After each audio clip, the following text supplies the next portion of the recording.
Hello and welcome. I just hit myself in the ear. Welcome to the Give Me a Whole Year Wrestling podcast. My name is Dom. I've lost my headphone too. Oh God. We are here watching Smackdown. It is the March 3rd edition. We have a special guest, Andy Spores from Rush on Rock. We'll tell you more about him and his work, although you probably know him already, but we'll tell you more about him in a minute. We've got Sam here, Sexy Sam Smith, who's going to tell you about WrestleSphere and all the stuff he's been doing because he's been away at Center Parks for the last week, so he's been having a lovely time. Anyway, we'll be doing that right after this message from, let me think of a good one. What do we do? Let's go with Darby. Darby's always good. God, I just listened to this whole podcast. It was terrible. I feel like my ears are gonna bleed. What'd you say?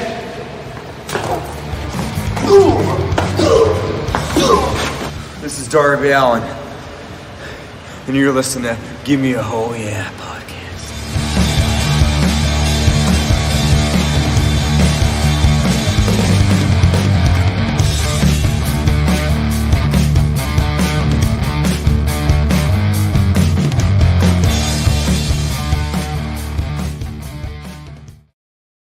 Yeah, nice one. There you go. Nice little Darby intro.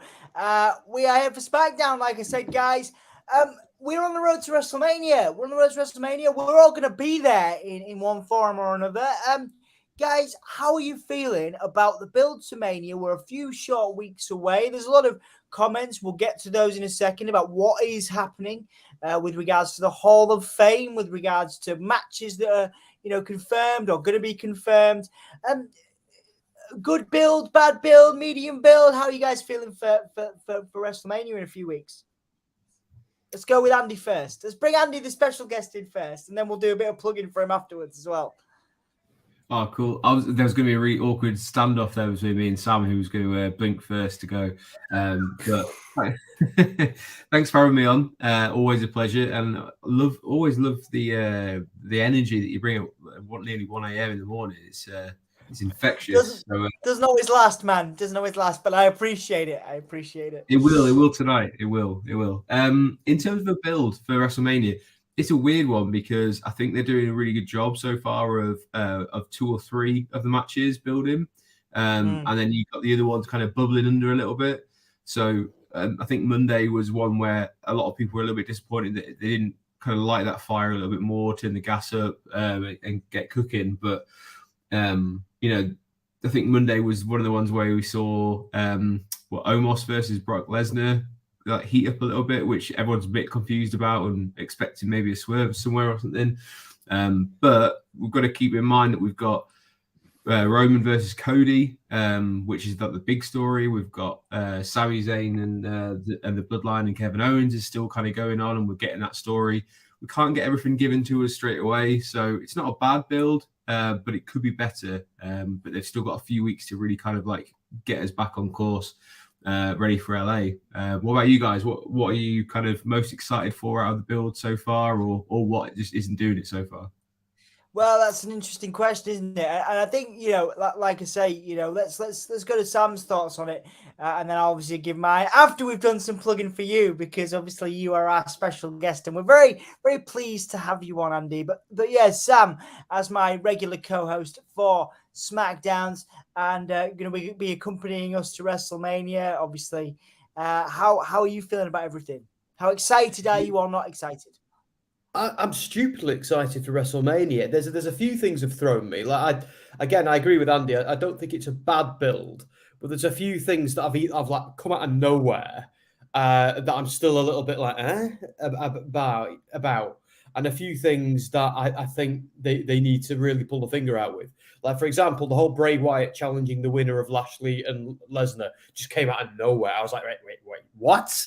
Like, no build with him and Uncle Howdy are like boys now, and they're still teasing stuff, but nothing's really evolved on that front, at least not that we know of.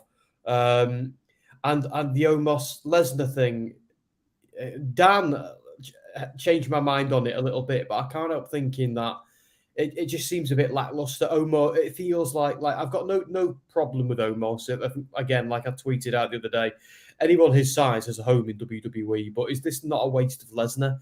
They have said some swerves are coming our way, so is that going to be one of them? And then they've said this is something Vince pushed, but then Vince doesn't have any say. It's contradictory with Vince not having any say on creative. So that's really thrown me. And the Wyatt versus, I thought the Muscle Man dance coming back on Raw was brilliant. But the whole Lesnar, Bray, Brock, Omos thing has just got me a bit like, everything else I think is great.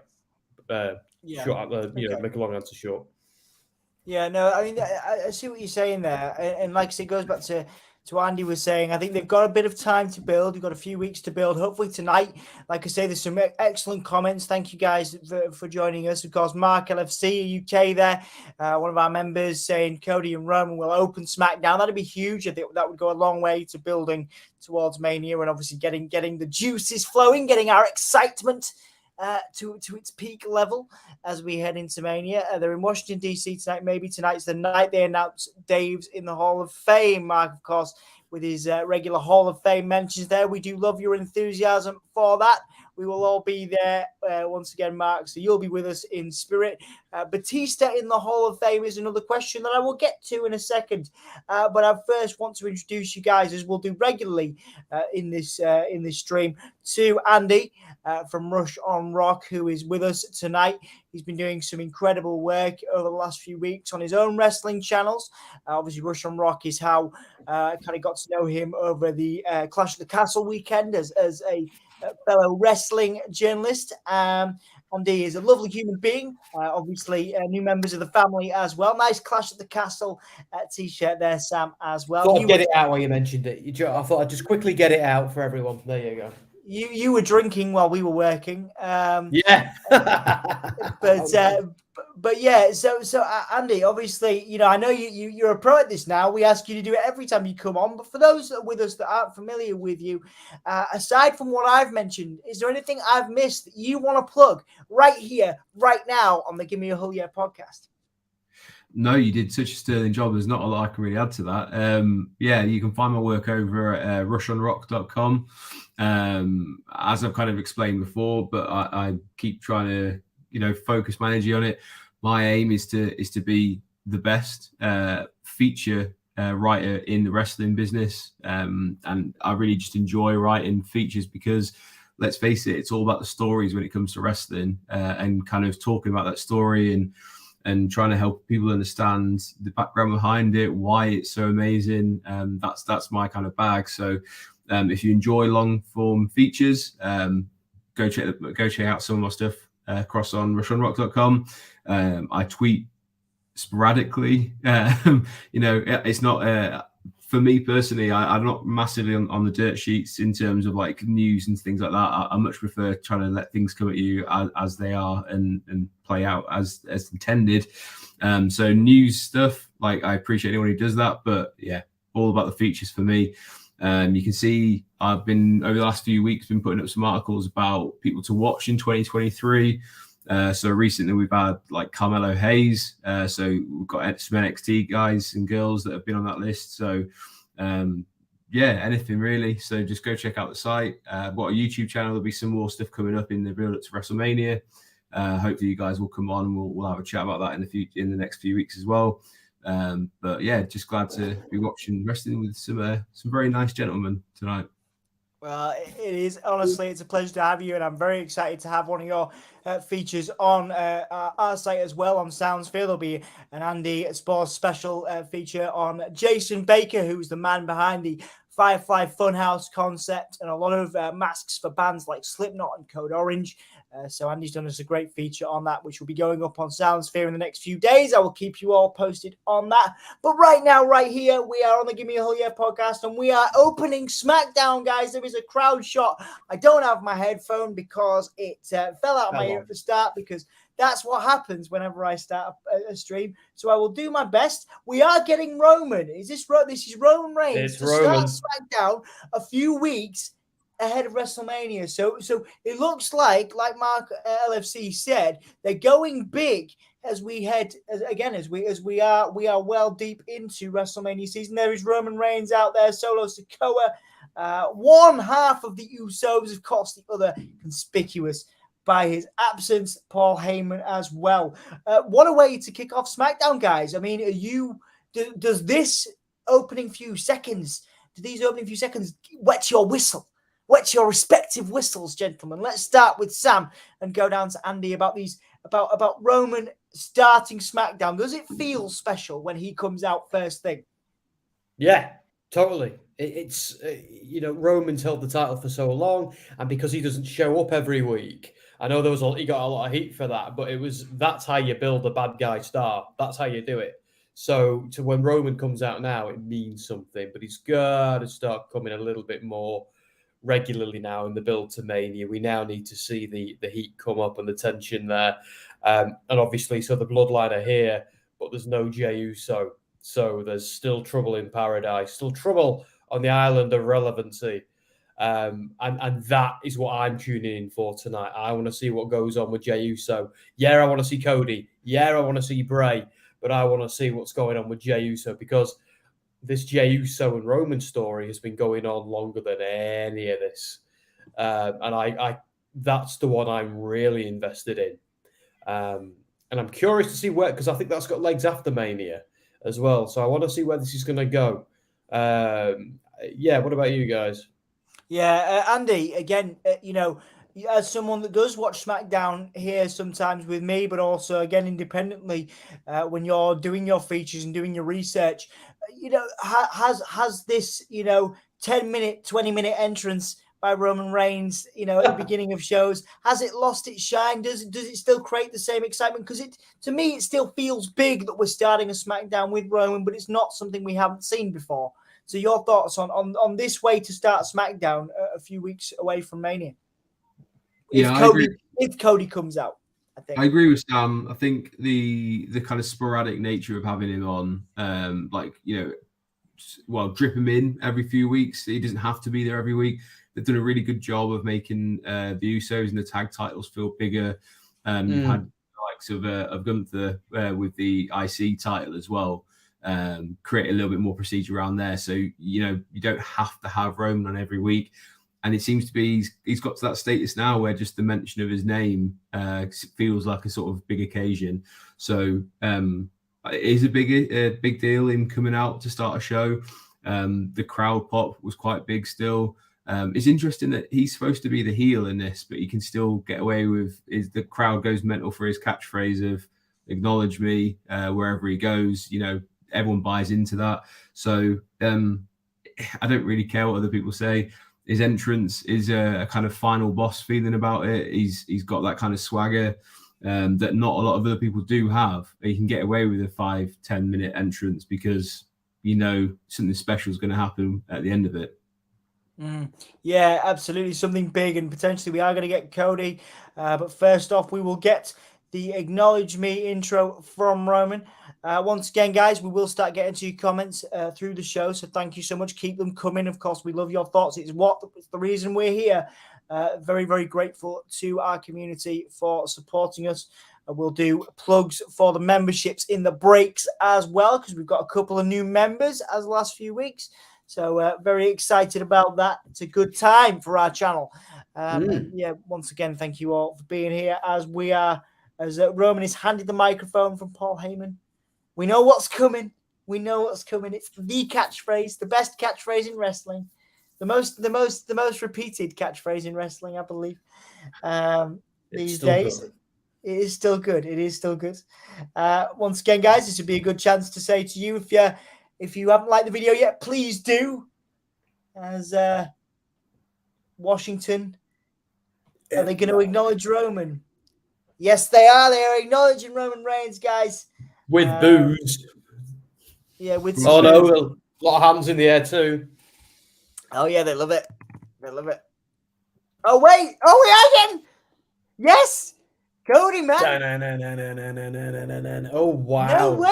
No way. This is big. Oh, this is good. Oh, this I'm feels excited big. now. Yes. Me too. Now it's real, isn't it? Now it's real. I'm gonna sing this in my terrible voice. I'm gonna sing this when we're at Mania. I'm gonna be like, "Adrenaline, heal my soul." I don't know the rest of it, so I'm just gonna be like, Cody Rhodes. You know, it's gonna be great. Everyone's gonna be like, "What the fuck?" Pardon my language. No, there we go. All right. All right. Normally it's Ant. All the bets are off. Cody's here. Roman's here. It's all good. It's all exciting. Cody's got his pyro. He's dressed very nicely. This is the first time, I believe, we've seen Cody and Roman face off one-on-one. A question for you while Cody makes his also lengthy entrance. Have they left it too late to do this? We're talking about how excited we are here, but arguably they could have done this earlier. Like Andy, just quickly, Andy and Sam, if you just give me a quick answer on this one. Do you think they've left it too late to do this? Nah, they would have muddied the water of the Sami Zayn story if they had gone any earlier. And the big thing for me is I really don't want them to come in. Yeah, they want this to be old school. Don't have any physical contact here. Just leave them to like face off, war of words. That's fine. They should not touch each other in any sense before WrestleMania's main event and make it feel special when they do. I agree. No, I like that. Sam, your thoughts on this one, mate? Exactly the same. It's like, because this moment now feels special because they've made us wait for it. Like, we always knew it was coming, but yeah, we needed the Sami Zayn stuff to incorporate Cody, like it did quite nicely. It did. We weren't having one instead of the other. They were doing a bit of a build with both guys, but now Sami is gone to the back of the queue again. It's Cody's turn. He won the Rumble. Now it's on. I think we'll get obviously a big moment for Sami and Kevin at WrestleMania, and obviously potentially Money in the Bank for Sami is my call. We'll talk about that later. Once again, guys, we are gonna be listening intently to this. This is a big moment. I will put it on the bottom so you know what's happening. But we'll recap it in the breaks. We'll recap it in the breaks. What's gone down.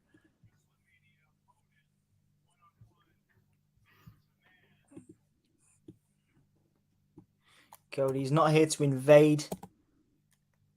Wants to have a conversation with Roman.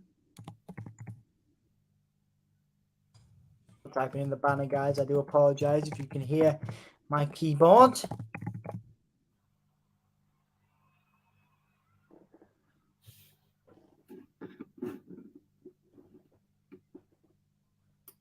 Okay, so Cody's calling out the fact that Roman has the bloodline with him.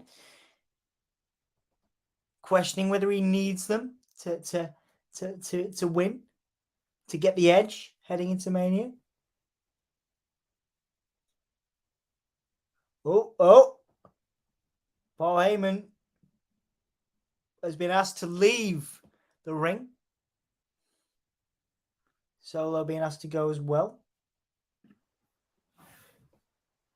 Interesting. I love Solo's facial expressions. The man doesn't blink. You mean that? Yeah, you mean the lack of? He's just like, he's great. He's fantastic. I love Solo Sikoa. He's one of those people. Obviously, he just got called up to the main roster, but he was one of those people that he's excelled in this role. So all of them are leaving. So the bloodline have all left. Cody's baited the bloodline here, guys. He's left Roman and Cody alone. This does feel like a big moment. I wonder if Sami is going to interrupt and attack Roman just for fun, just to get his licks in for no other reason. It seems like I love this vigilante Sami Zayn that we've got at the moment. Hoodie coming through the crowd, taking out bloodline members. Although he still wants to be friends with the Usos and Solo, doesn't he? Yeah, he does. So I'm just looking at that symbolism there. Roman dumping the titles on the mat in front of Cody, almost like a line drawn. Yeah. So what do you want to talk about? Roman ripping off that line from Cody, of course.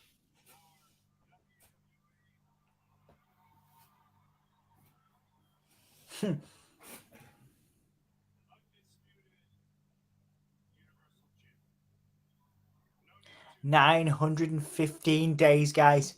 One of the greatest championship reigns in wrestling history. They're never going to be San Martino's, though, are they? It just doesn't make sense to. No. You know what I mean? I don't think it's possible. Way. Yeah. Like, if they were going to do it, they would have done it with Roman, wouldn't they? But, they still could. But it's like, I can't, realistically, the way the whole marketing for this thing works, Nah, Sammartino's keeping that. But let's not forget, though, he's only held the WWE Championship for a year. Yes, he's held the Universal one since the Thunderdome era, but the other one, and I think that's the one that means more to Cody, because that's the one his dad went after, where the Universal title has only existed since Finn Balor entered the main roster. Yeah, interesting points there, Sam. Cody reflecting on, all the things he's been through in WWE, his Stardust gimmick and things like that, and how he survived all of that.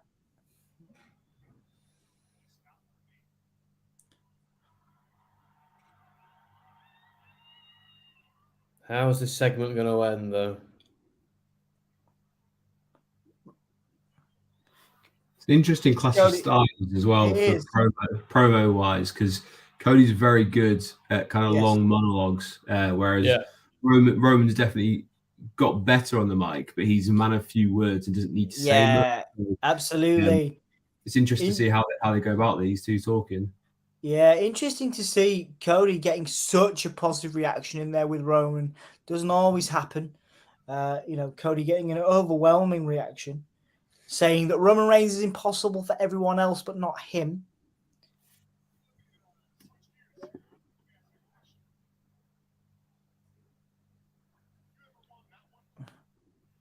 Roman saying that Cody's rehearsing his promos. He hasn't said suckering succotash yet, Roman.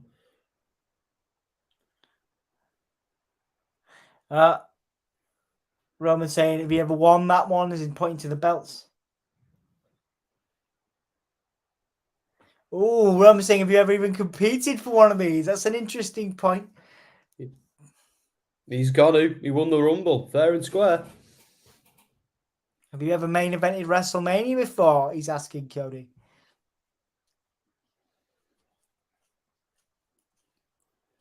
I wonder if they're going to break the fourth wall and mention AEW in passing. Roman Reigns saying he's the most experienced main eventer of all time. Cody has yet to main event to WrestleMania.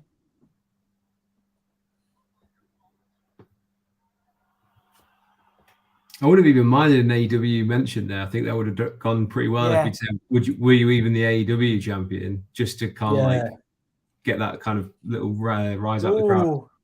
Yeah, nice point. So Roman saying he was groomed by, he was obviously supported and nurtured by Dusty himself. To become great, to become as great as he has been. So obviously there's that familial connection there. Yeah. God, I even remember that era of FCW as well. Incredible. Wasn't Roman called Leaky or something back then? Something really bad name.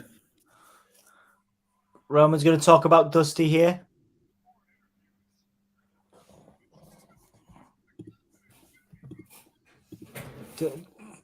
Dusty, so Roman saying that he and Dusty spent a lot of time together.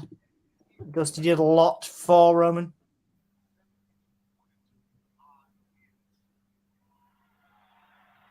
Everyone always seems to have a really good Dusty impression. But every wrestler always seems to be able to do a good Dusty impression.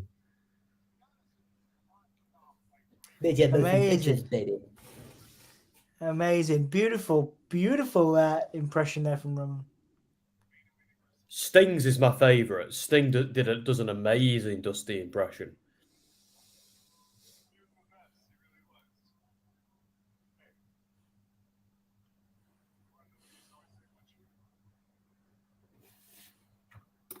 It's a really good promo from Roman, actually, speaking more than I've seen him speak in a long time, reflecting on Dusty.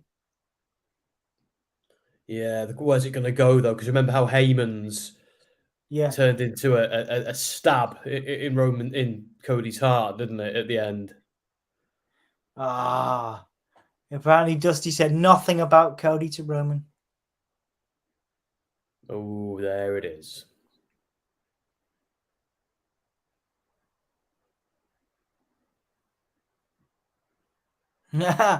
Roman saying it was like Cody didn't exist when Dusty was in the ring with him.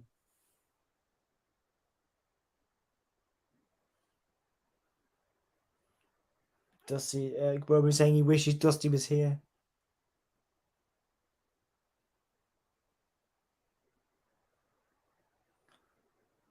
Roman misses Dusty too. You can see the emotion there from Cody on Cody's face. Beautifully done storytelling here from WWE. Gotta call it when it's there. Great. Great work.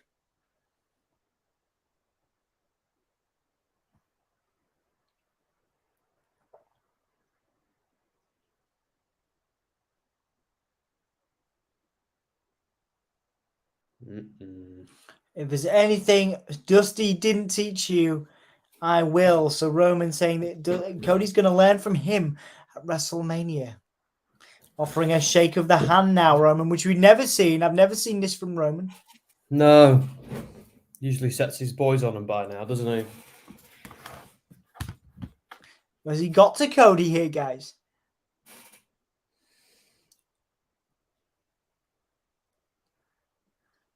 I love the idea that Cody was saying, look, I'm just here to win a wrestling match. Why are you guys making it all so personal? Why are you all behaving like this? Like, you know, like this is... That adds a sporting element to it. Mm.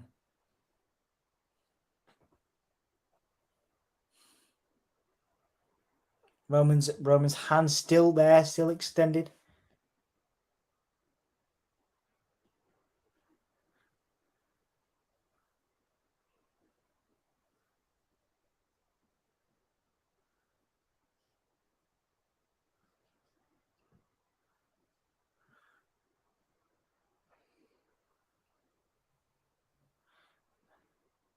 Smackdown has the best talking segments at the moment, just the absolute best on any show.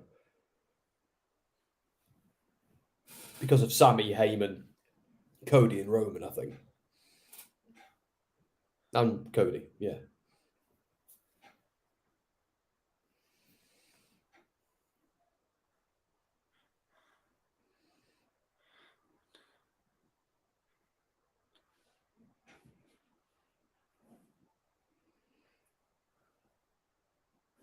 All right, Cody says he has to exist.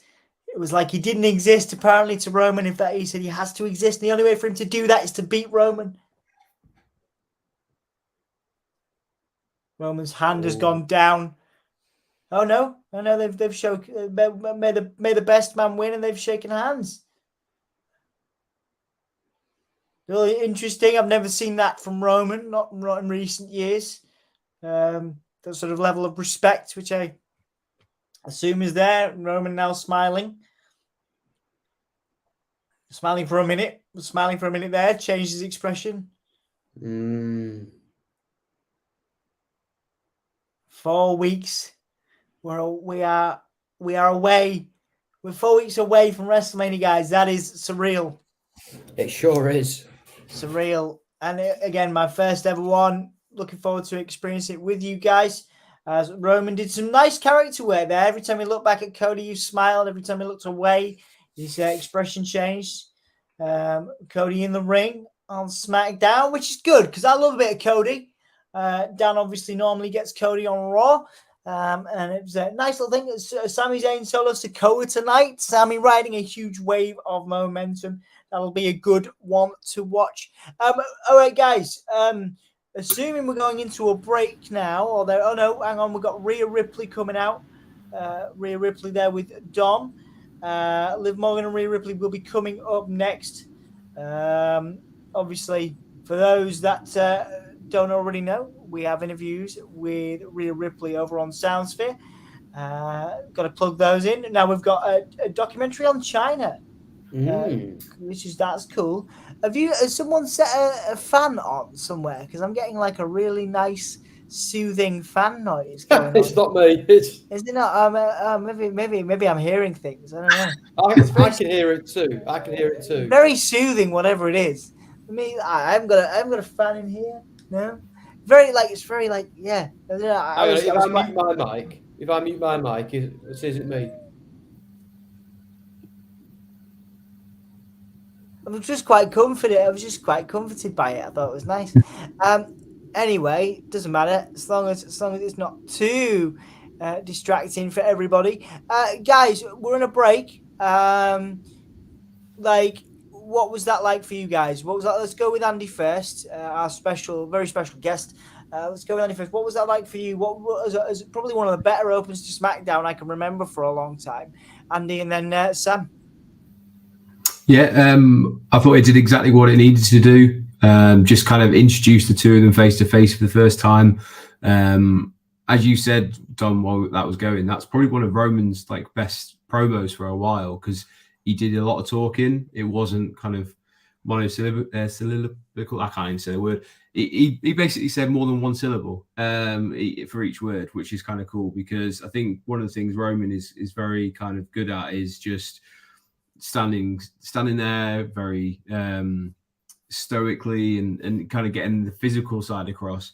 But as you said, even the little kind of nuances that he did in turning back and smiling and kind of going, you got me on that one. And I guess it's an opening salvo is the best way to explain that kind of exchange there. And again, I think it was Sam, I think you said it there. It's like Cody's trying to go down this route of, this is just a wrestling match, this is my goal, but you guys just at every turn are trying to make it personal and rub salt into the wound, and kind of it still feeds into that. It definitely feels like there's more to come, which is great, because it's a little bit of a tease going forward. But I think I got everything out of that I would have wanted it to be, and I wouldn't really change anything there. Yeah, it was really, really well done. Sam, your thoughts on that, mate? Yeah, it was perfect, that, because I think if they'd done another Bloodline beatdown there, it would have been like, oh, we've seen this with everyone else. So it's nice that, don't get me wrong, they're going to do that. Roman's mask is going to slip. They're going to crack. He's going to start getting insecure. He will set the boys on Cody eventually. Although I think the last time he orders them to do it at Mania, I think they'll refuse. I think they'll go, no, you're on your own. But I don't think we're there yet. I feel like it's still, there's a lot of tension. It's all bubbling away. The fact that things haven't got physical yet, and they will before Mania. There will be a pull apart. There will be all of that. They're gonna do it. They always do. But this is just what it needed to be this week. Let's see them in the ring talking. Let's see Roman, because Roman's not got an excuse to try and attack Cody yet. He just had to. Now he's going to walk away and stew on that for a week. I'm interested to see what he does next week. Yeah, very much so. Yeah, very, very much so. Like I say, I think they've done that fantastically well. And I think it was a great start, and obviously looking forward to the rest of it. While we are still on a break, which is finishing, just want to say thank you to everyone for joining us once again. I know there's been a couple of plugs. We are covering AEW Revolution. It will be Anthony and myself. Depending on work commitments on Monday, we will be covering, Anthony will definitely be there for the whole thing, AEW Revolution. A lot of debates going on in the comments as to whether a certain Mr. Punk will return, but that is a different conversation for a different time. With AEW Revolution coming up in 2 days, so that'll be on Sunday, as Sassy says. Welcoming Michael in, Clinton as well. Odin's son is in. Thank you very much, Odin's son. Listen to that Cradle of Filth interview. Yeah, I'm glad you enjoyed it, mate. Thank you for checking it out. I believe CM Punk and FTR return to the pay-per-view. That is a big thing. But we're heading into another big feud going into WrestleMania, which is obviously Rhea Ripley versus Charlotte. Now, Charlotte has to be even though Charlotte's meant to be the face in this, isn't Rhea Ripley the most over woman on the WWE roster right now? And you've got to think that Rhea Ripley, in terms of a big result, obviously, people talk about big returns and big results this weekend, but there's a big result. My pick has to be Rhea Ripley to take that championship at WrestleMania, as Rhea is heading into a match with Liv. Are you saying different, guys? Rhea Ripley, is there any way Rhea doesn't walk away in Los Angeles as the women's champion? Let's go with Andy first.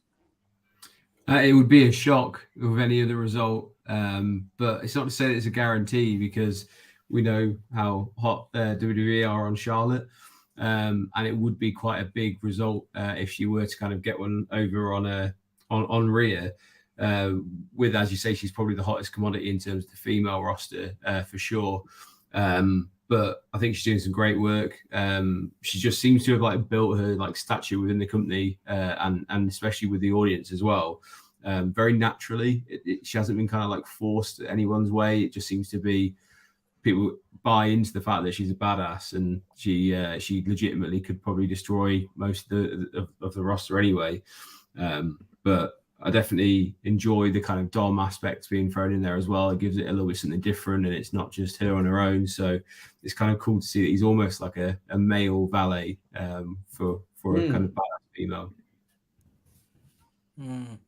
Yeah, I was just getting into Liv Morgan's promo there as well. Like I say, again, as this whole crazy Liv thing's been doing pretty well for her, I think, guys. But I don't think she has a snowball's chance in winning tonight. Obviously, derailing Rhea's momentum. We didn't get. Sorry, I interjected there before. Sam's thoughts were heard. Rhea Ripley is Rhea Ripley winning tonight and also winning at WrestleMania. Remind me, what's she doing at WrestleMania, Liv Morgan? Oh, sorry. No, sorry. Rhea is Rhea. Oh, sorry. Yeah, of course. Well, yeah. Look, Rhea needs to win it. That needs to be her coronation. They need to do that. There is, like you mentioned a minute ago, there is some interesting dynamic with her being the heel still and Judgment Day still being a heel stable. But I've said it before on a few other different streams. I'm of the view that Dom, Rhea, and potentially Damian Priest might turn face between now and Mania, with Finn Balor going full on super villain, with Hell in a Cell with Edge. So they could, make them all turn on Balor, but they are probably going to do a similar storyline with Roman and the Bloodline. So I think the Judgment Day is very over as heels. I would be surprised if they turned them heel. And certainly the whole idea with Roman and the Bloodline going heel, I was obviously going to comment a little bit earlier. I think the Usos could certainly turn. I certainly think Solo will stay with Roman if they were going to do something like that. I think Solo will be the last one to turn if they were going to do that. But that's obviously my thought on that, as Rhea has dominated this match, but we're suddenly seeing Liv come back now. Just going to run through some comments as well. Daily Dan blog has liked. Nice to see you, Daily Dan, and good to see you, mate. Mark did tell us, absolutely. Well done. Bullet Club became double tag team champions last night. They are Pro Wrestling, Revolver, and Impact tag champions. Awesome. Good to have you guys in. Obviously, watching so much different wrestling. That's what we love you guys for. We've got the Wyatt Rabbit in, talking about Trinity Fatu taking bookings. First supposed to be a WrestleCon, a WrestleMania. Okay, interesting. She could still sign, of course, to WWE, as we are heading, looks like, to a break now. So it's a good time to run through these comments. WrestleCon Los Angeles have all AEW stars. Okay, interesting. Sassy welcoming the Wyatt Rabbit in. Thank you very much for welcoming Wyatt Rabbit. I'm doing good. Also nervous about the Bray segment tonight. Why are you nervous? I suppose it's worth bringing up briefly, whether we talk about it through the night or not. This Bray Wyatt, Bobby Lashley stuff, is it? You mentioned, obviously Sam's talked about it a little bit as well. Probably the weakest build going into WrestleMania, probably the weirdest match going into WrestleMania, although we are talking about Bray Wyatt, so I suppose that is nothing new. What are you guys looking forward to? I did hear Bobby Lashley was scheduled for SmackDown tonight, also scheduled for Raw with a potential Uncle Howdy segment on Monday. So we'll talk about that since the Wyatt Rabbit is in with us. What are you enthralled by the potential of a Bobby Lashley Wyatt feud? Sam's obviously given some thoughts as well. We'll talk about that in a second. But Andy, since you are with us as our special guest tonight, your thoughts on Bobby Lashley and Bray Wyatt, and does that do it for you? Tickle your pickle. Does it tickle your pickle? I mean, definitely not that way. I'm not sure. It's not as tantalizing as I would want it to be. Just before I do comment on it, though, I wouldn't read too much into Naomi or Trinity, whatever you would kind of call it at the moment, being on the WrestleCon. we got to remember back in WrestleMania 33, I believe it was, it might have been 34, in Orlando, the Hardy Boys had their own indie show on WrestleMania weekend, and they still turned up at WrestleMania. I really wouldn't kind of put much stock in the fact that she's doing WrestleCon at all, other than good for her. She can get some green while she gets a chance. But in terms of the Bray Wyatt Bobby Lashley feud, it's confusing. As much as the Brock Lesnar one that we mentioned earlier, I think it's not really. It's definitely a clash of styles, and I don't mean that in any kind of pun sense at all. I genuinely believe it's two very different styles coming together, and they are going to have to go some to get people interested in it over the next few weeks. So I wouldn't be surprised if we see Raw and SmackDown have to kind of do a lot of the heavy lifting rather than just leave it to one or the other. But that's the same for a lot of the feuds at the moment. I genuinely believe that we'll see a lot of crossover in the next 3 weeks or so. Yeah. All leading up to that last SmackDown that will be in the Staples Center or the Crypto Arena, whatever you want to call it, which is why we're seeing the likes of Rhea across here at the moment, because they've got to interweave a lot more than they have been. Yes. It seems to have crept up, but the actual feud, I think they've got to kind of put a little bit more into Bray. They've got to build him back up, because I think the LA Knight feud lost a lot of people, not through any fault of LA Knight at all. I would like to add, but yeah, they definitely need to light a fire under Bray in any way they possibly can. I very much agree, and I'm saying that as a big fan as well. Sam, you made some comments earlier as we're watching. We're still watching Liv. Give some good fight to Rhea, but Sam, sorry, your thoughts on this Bray, the Bray build at the moment? I think what it is I need to know why he's called out Lesnar and Lashley. Is it just because they're the two of the biggest ass kickers? Like, what's Bray after? What's the plan here? Like, the LA Knight thing was natural. It was accidental. He spoke to LA Knight backstage, and LA Knight then was rude to him, and it escalated. Where I feel like they've just done this to give him something to do, and we all already thought he had something to do, which is the whole Uncle Howdy story. So I feel like a couple of things have just been shoved together, and I need more explanation from WWE. I need more storytelling. Yeah. Like, it's all right just generating heat by making him do the Muscle Man dance to wind up Lashley on Raw, but I need some why, not just some. I feel like they've messed up this whole Lesnar and Lashley thing. Like, that started out with Brock just attacking Lashley for no reason before Saudi Arabia, and we've never been told why he did that. Then there was the whole, I can't sleep at night because of Bobby Lashley, and then all of a sudden it's forgotten about after he kicked him in the nuts. I don't get it. I'm just confused. I understand that completely, mate. Very much understand that. As Liv is just going back to the action here, Liv is putting up a good fight here, guys. I believe they're trying to make Liv look strong. Obviously, Liv doesn't have a lot to do at WrestleMania at the moment, but they are giving Liv a little bit of offense. Just as I say that, though, where Riptide has been hit, and I believe that is the end of that match, but Rhea not going for the pin. Dom outside, sort of, oh no, we're getting it. Oh no. Oh, wow. Bloody hell. Yeah, they are making her look like a monster. It's the submission. The submission, of course, which obviously the answer to that is Charlotte's figure eight. So perhaps a little bit of mind games there by Rhea, saying that she can also submit someone if they need it. But a decent showing there from Liv. Obviously, they've got to keep Liv looking strong well as one of the, I guess, big players in WWE's, not only on television, but also part of the community, as we've talked about a lot in the past. But yeah, your thoughts on that match from what you saw? Decent showing from Liv, but of course, a rightly the momentum is with Rhea Ripley. Oh, there's a little girl crying.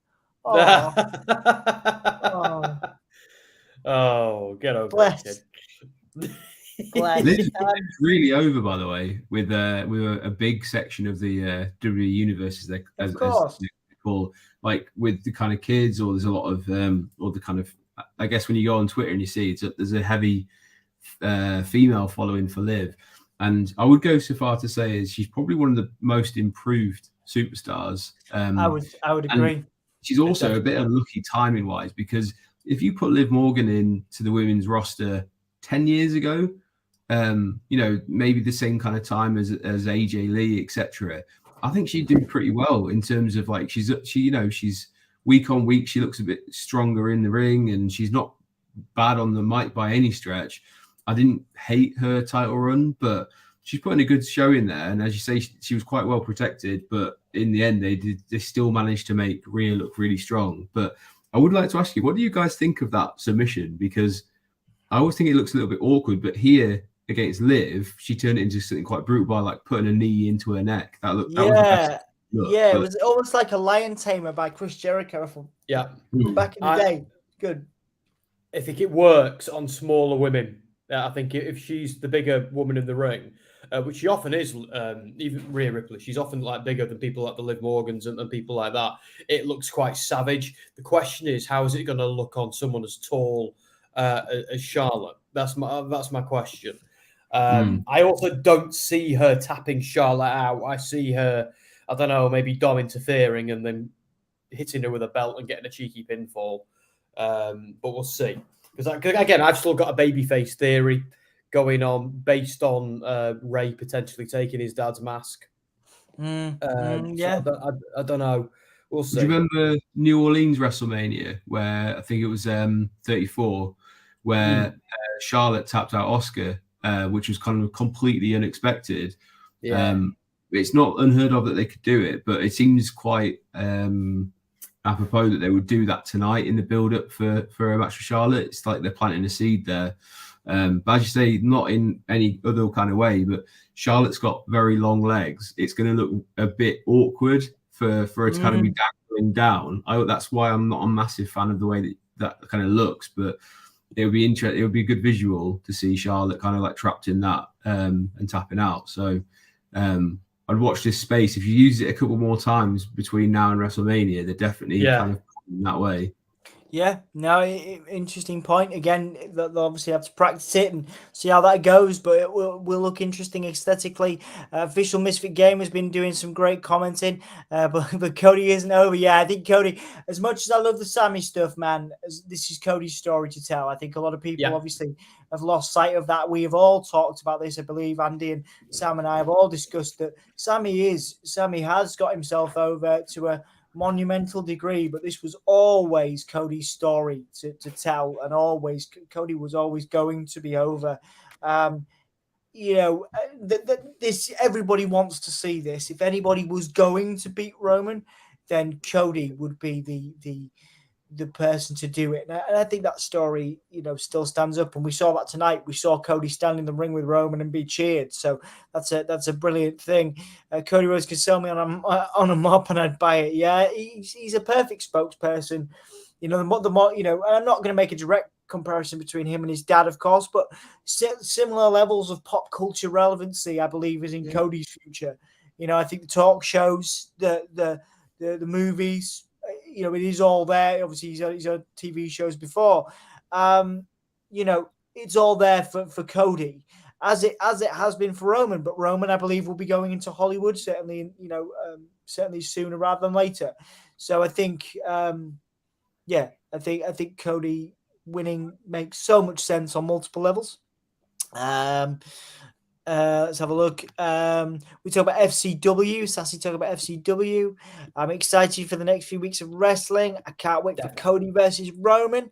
Man, those boos for Cody were so that I didn't hear any boos. There you go. He's been sarcastic. He's been sarcastic. Of course you were. Yeah, absolutely. Will there be any surprises tonight? I'd like to see Uncle Howdy show up. Just because I love his theme. Bo Dallas, Uncle Howdy, whatever. The Bloodline now backstage. We'll get through the rest of those comments shortly. We're currently looking at the Bloodline backstage. Talking about Jey, are they? Yeah. How much time does Jey need? Asks Roman.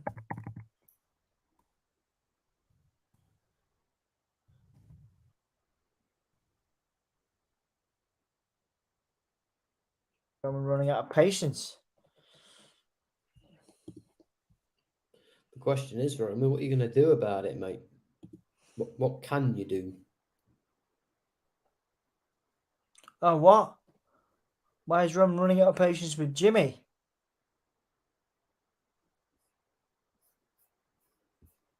All right, okay. So there's a little bit of incentive there. Roman obviously trying to use intimidation to sort of spook Jimmy into getting Jey on side. Do you remember what Sami Zayn said to Jimmy last week, though? All he's gone and done there is prove Sami's point. It's all he's like. Yeah, I think that's the story, yeah. Yeah. I think that is the story, of course. You know, this is...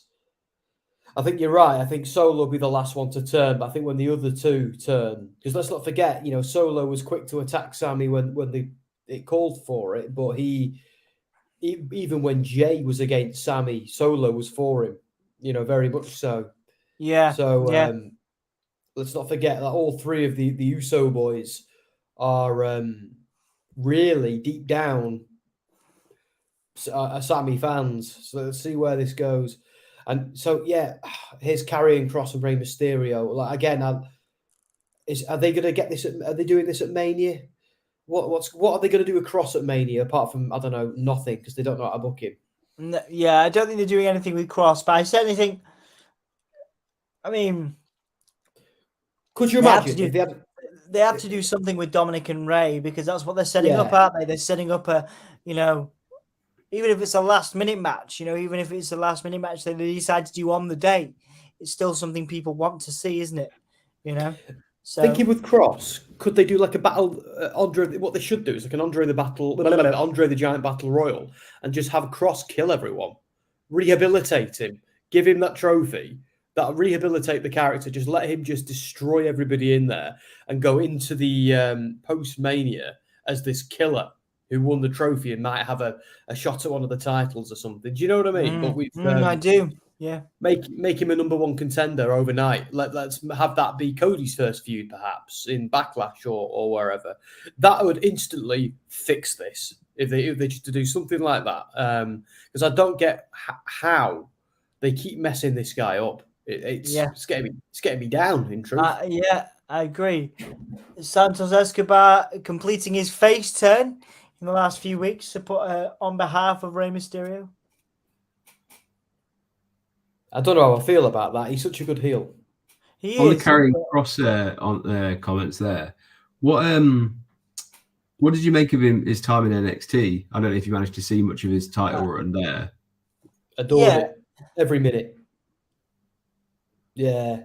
Yeah, it was NXT was good. Yeah, NXT stuff was good, but everything after that was poor. Even the Adam Cole stuff, man. Like when Adam Cole was calling him out, I still thought Cross looked good. Even when that stuff was happening, Cross looked dominant through that whole period. And I think the issue was that whoever was booking him, and I think we know who was booking him, but whoever was booking him when he first came up was a terrible idea. They wanted to make him a gladiator or a BDSM, BDSM gladiator, you know. It was Road Warrior Gimp, wasn't he? The Road Warrior Gimp, yeah. And then obviously when he's come back, I think he was presented very well in that first week or few weeks. But I think it is a difficult one because I think there's a lot of there's a lot of people come back. And I think the best two, in terms of the booking of people since they've returned. I mean, that's an interesting question for the chat, actually. Who's been booked the best since they've come back of all the returns? And I can't really think. I mean, Bray's been given the most time. Whether that translates to the best booking is another matter. But, it's difficult because Karrion Kross, I wouldn't put in that. I wouldn't say he's been booked very well at all. No. But they've only got so much time every few weeks, So it's a really difficult line to walk because they've brought all these big names back. It's exciting. We brought Karrion Kross back. I was buzzed. Bray Wyatt, of course. But have any of these people really been booked well? Damage Control would probably be your, Dakota Kai and Io Sky would be possibly the best booked. I think Bronson Reed's getting there. I think he's getting there. Yeah. I mean, is it Bray when you think about it? It is. And when you think about it like that, that's quite damning. I think when you think about it, if Bray Wyatt is the best booked, and everybody Strowman's done all right. Strowman, there you go. Strowman's a great example. Yeah. Strowman again. It's not been brilliant with Strowman. Like Strowman is always going to be what he is right now, the big guy who goes and throws people around.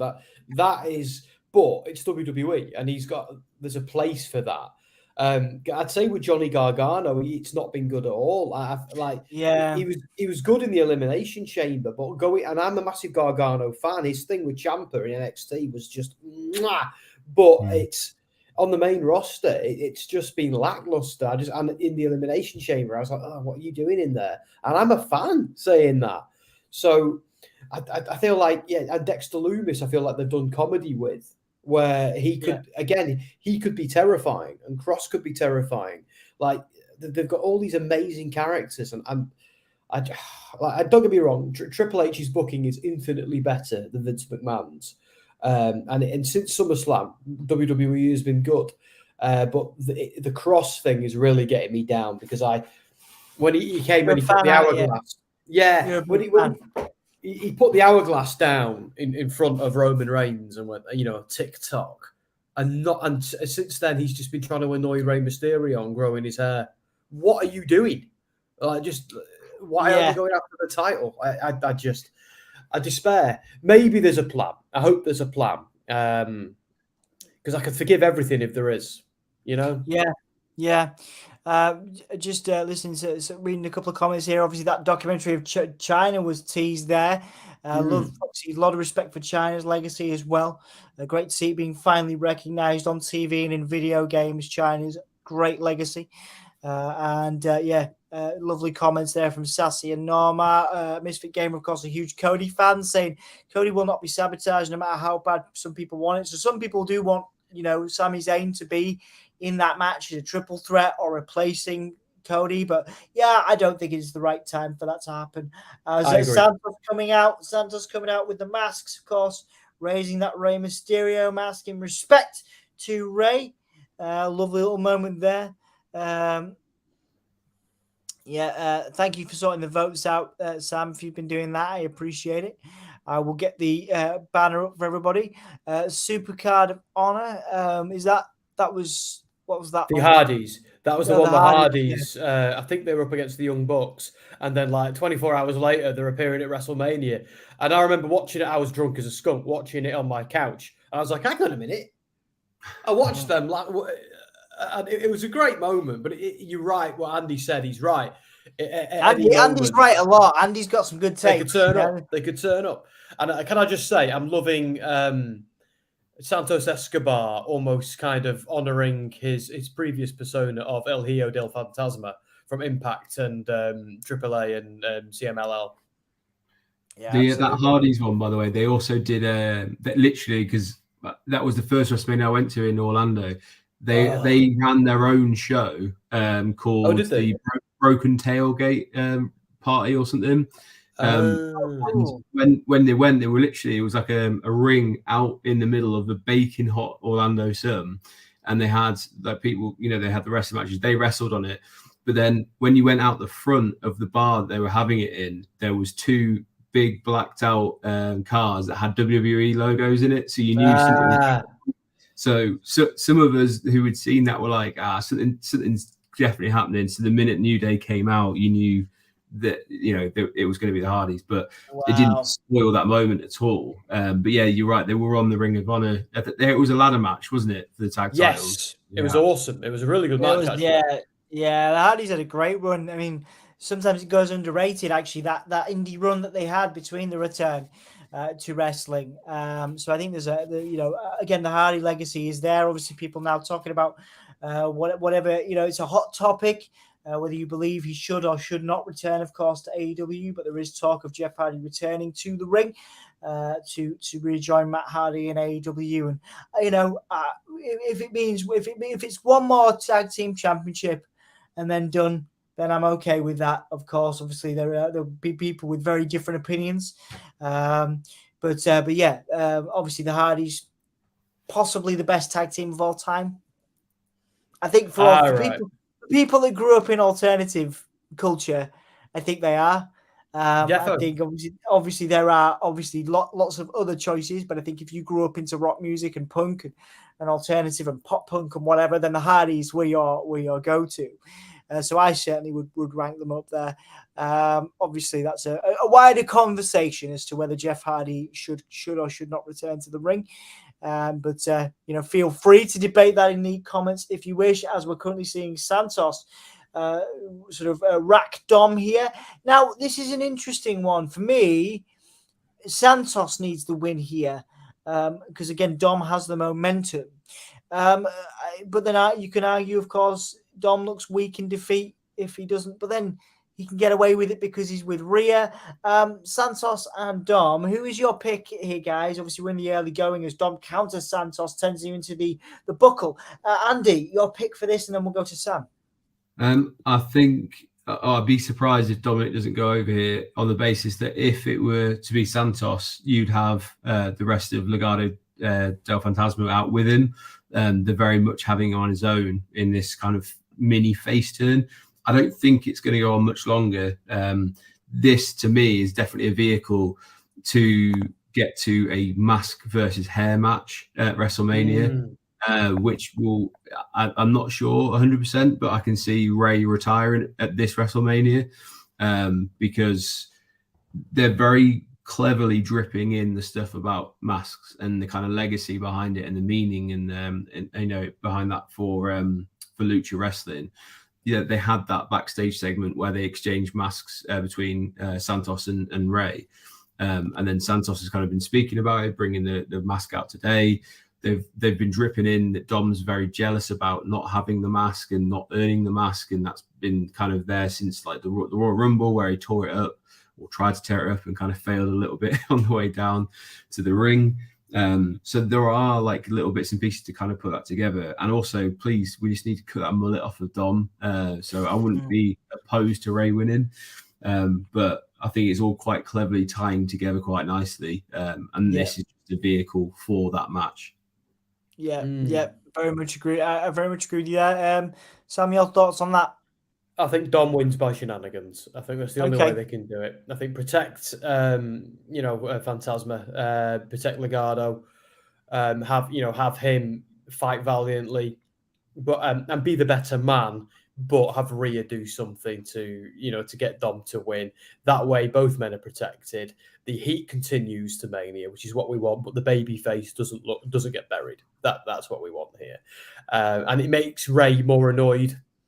Makes Ray more likely to smack Dominic, which is what this is all building to, So yes, of course, and there is that. It's very slow building. Well, very very good build, but obviously Ray's patience has been tested, and that is, of course, the story they're trying to tell. When will Ray, even if they left it to the week before Mania and then they set up the match on the day, I wouldn't be averse to that. Could be the day before that Smackdown. It could be. You're right. Yeah. It could be that Smackdown before. Absolutely, Andy. Dom is going to lose because of Ray. Predicts Misfit Gamer. Priest is losing all his momentum in the Judgment Day. Norma with his opinions on Damian Priest needing to break free. Yeah, I think there is a point to that, but not quite yet. I think the Judgment Day are very over. I think they're very popular, and I think they're very much. They've done better since Rhea was. I mean, Rhea is the true leader of the Judgment Day, and I think Rhea injected some much needed venom into that faction. So I don't think it's time to end the Judgment Day just yet. Personally, Sam has taken care of the votes for Hassan. Okay, we've got conference, of course, which has Dom already damaged character to me. Dom and Ray feud is losing interest for me, as well as Bray. Yeah, I can't disagree with you, particularly on the Bray stuff. I think the Dom and Ray stuff can go till the week before Mania. People will always and have always clamored for brother versus brother, dad versus son in WWE. It's a very well tried and tested trope in wrestling. We'll always go for it. It is the kind of thing that you can set up the day before. People have wanted to see Dom and Ray fight for ages now. So I think even if it was last minute, it would be fine. Santos now fighting back against Dom. Sassy loved his creepiness. Are you talking about Dom? Priest's creepy persona. Yeah. I don't know. I always think he's a future world champion. I think he is the kind of guy that can carry the company. He looks great. He's great in interviews. Obviously, cheap plug. We have interviews with Damien over on Soundsphere. He's great as a media guy. I think he is a future world champion. I think he's always had the look and the vibe. So I think the creepiness that you're referring to, I think it can afford to go because I think he has the same type of vibe as it's a very overused comparison, but he has a similar look and feel to The Rock in his early days. I loved his Archer of sorry, mate. I loved his Archer of Infamy gimmick. I thought, absolutely. That was awesome. Yeah, that was amazing. Sorry, you were saying I jumped in too quick. No, it's okay. It's not just about me talking, is it? Just finishing this last comment of the keep them coming, guys. We've reached the end of the comments. So keep them coming. The person I think has benefited massively from Triple H was Rhea Ripley. Yep, can't disagree with you on that. One of the most over female superstars of the last few years. Again, a fantastic representative of WWE, I think, in from a media standpoint, as Santos now putting some momentum together against Dominic. Lovely elbows. Now, this is again another overused comparison, but I can't help but make it. And do correct me if I'm wrong here, but for me, Santos is the most. People make comparisons to Eddie Guerrero a lot, with different performers, going over the movesets. But Santos' moveset, build, everything reminds me a lot of Eddie, the style. Obviously, Dom's trying to look like Eddie, but Santos has the appeal, I think, of Eddie Guerrero, the stylistic appeal, if that makes sense. Does that make sense to you guys? Do you see what I'm talking about? Go on. Oh, go on. Sorry, guys. No, go on. I was going to say, I actually see it with Dom more. I think it's because they're doing it deliberately, but as a heel, I see it with Dom. I'm kind of waiting to still see it with Santos a little bit. Yeah, I think with Santos, for me, I don't mean this as a massive shot or anything, but I think he's just a better Andrade than Andrade was. Oh, there you go. Yeah, that's interesting. I agree with you. And also, interestingly enough, the brass knucks there, and then, of course, the frog splash. So, yes, very points there, of course, to both of you for recognizing, of course, they are making that Eddie Guerrero comparison. Of course, the brass knucks there, the cheat to win stuff. So yeah, perhaps that Santos being the better Andrade and Dom being the Eddie Guerrero is a better comparison. Now Dom taking that Rey Mysterio mask. Dom's hair as well is very Eddie. Just right there where he grabbed the mask, it's like they must be doing this on purpose. Like if they were to do that flipping ladder on his parentage thing on a pole now, I'd definitely go with Eddie. You're right. Actually, yeah, I see it. I just see it. Just not ripping the mask, you little git. Oh, Santos is not happy. Happy. Rhea, obviously with that riptide as well. Nice little moment for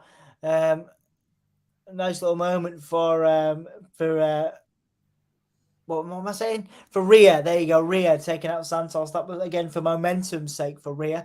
Very cool. But yeah, no, the Dom Eddie comparison is great, and the Santos Andrade comparison great as well. Ray finally coming out here. Is this when we see it? Is this when we see it? I think it's my stream's just died. So Sam and Andy, if you guys can call the action. Yeah, mine's gone as well. Okay. Yeah, I think all three of us. I think it was a universal thing, mate.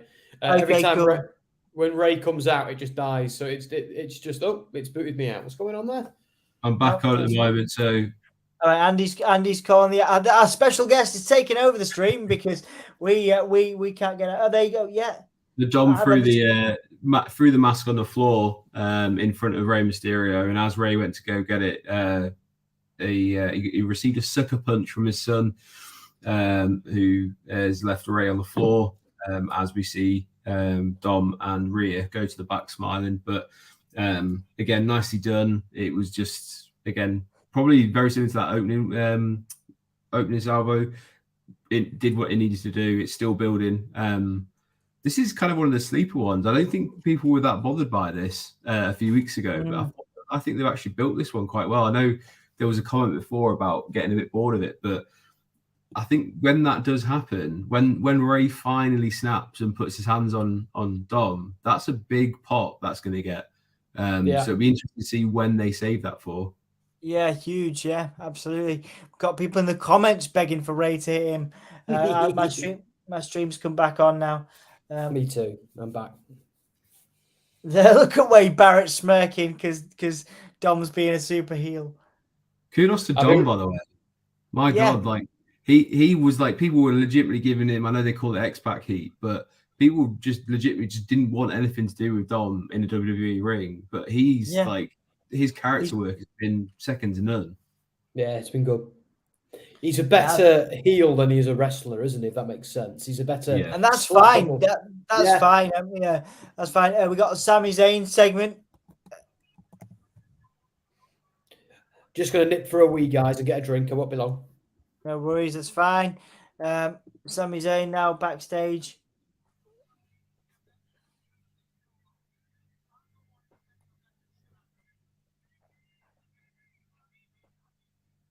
Keeping Sami kind of one of the fan favorites by having him cut a promo through the WWE universe. Crowd.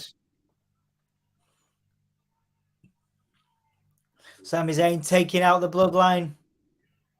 There is Sami's people. Sami's people getting behind him there. Lovely little moment for Sami. Sami chants as well. Good. Very nice heel move from Dom. Yeah, like Andy said, fantastic work from Dom in recent months and weeks, really, to solidify himself as the Eddie Guerrero style heel, the despicable heel that we know. Eddie was certainly in the heel part of his career. Dom is well on his way to getting to that level of despicable. Rey Mysterio is aware that Vince hit his son all the time on TV, right? Well, yeah, I mean that's WWE storytelling, of course. Misfit Gamer joining us on Twitch there. Once again, guys, if you haven't liked the video, please do. It really helps us out. We've got Drew McIntyre coming out. Is this to build, Andy? Is this to build an Intercontinental Championship match? Because Drew's not doing anything at Mania. Sheamus not doing anything at Mania. Gunther, as it stands, not doing anything at Mania. I think we've discussed this before. Is it a triple threat? WrestleMania, Drew, Sheamus, and Gunther. Is that for your money? Is that what you want to see? It's not what I wanted to see. I think I'm on record as saying I got goosebumps on that Royal Rumble showdown between Brock and yeah. Oh yeah. It's a shame they're not going with that. And if you are to kind of believe the reports, is that was offered and quickly moved away from. I'm not sure, like, if I'm that bothered by this kind of dynamic of a triple threat, because it would mean that we have to see a little bit of a dissolution between Drew McIntyre and Sheamus. We then have to kind of throw them in with away from the Viking Raiders or Experience or whatever they're called at the moment. So yeah, I'm not sure if that's the direction they'll go. Personally, I at this stage prefer to see a multi-man ladder match for the IC title, to get a few more people involved and show Gunther can not just wrestle but do it in there as well. I think that would be an interesting dynamic for me. But that's because I absolutely love ladder matches as well. Yeah, like I say, I mean, the card's been built. There's a wider conversation there to be had. The card's been built well, I think, but there's a lot of missed opportunities again to showcase, to run back Sheamus and Gunther, to explore Imperium as a because Imperium have been working really well as a full-on faction in recent weeks as well. And I think there's a lot of, I mean, is there anything that you're out and out? I mean, I know you talked a little bit there about it, but you're heading to LA. You're making the trip, and we're very much looking forward to hanging out with you there. Is there anything that you're kind of thinking, oh man, that I'm putting a lot of time, energy, and effort into this, and you just don't want to see? You're not asked. You're not engaged with at all. Just because it kind of came to mind there while you're asking, we're seeing the kind of the end of the one of the WWE Goes Hollywood vignettes. I'm really not bothered by the Asuka versus Bianca Belair match. Like, there's zero heat for me behind that.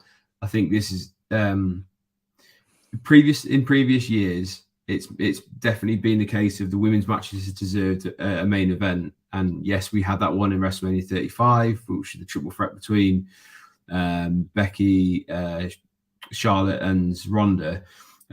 This year, I'd be surprised if anyone could complain about that one of those women's matches not being a main event to close one of the nights. I just don't see how they can justify that when there's bigger storylines. So the women's matches, I think, needs a little bit more of something behind it. But there's nothing that I'm like kind of, I've identified that one as the one I'm going to run to the toilet for. It's not that bad. But certainly that Asuka versus Bianca match doesn't really do much for me. So, I'd be surprised if that gets anywhere near a main event status. So yeah, I see what you're saying, man. I see what you're saying. It's a shame, really, because Asuka came back with probably one of the biggest pops and momentum shifts in the Rumble, and it's a shame, really, that again already we're not excited by, an Asuka WrestleMania match. Do you know what I mean? But you're right. You're right. Compared to a lot of other stuff there, I mean, I'm more excited, and I say this as a fan, and this is quite difficult. It's actually something I've just realized as you were saying it. I'm actually more interested in Bianca Belair and Asuka than I am in Bray and Bobby.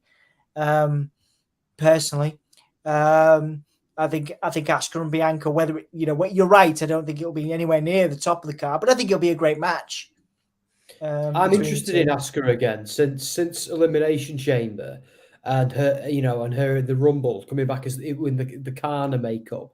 I'm actually, and now that I was a bit disappointed on Raw that she cut a promo just screaming broken Japanese again. Though I'm a bit annoyed about that. I liked her just being silent and smiling at people. I thought that was enough. I don't need to hear her screaming in Japanese. I'd let her just be a terrifying killer clown. Let's just have her do that. Yeah, Andy's point. We were discussing about this. Andy was saying that again, Asuka.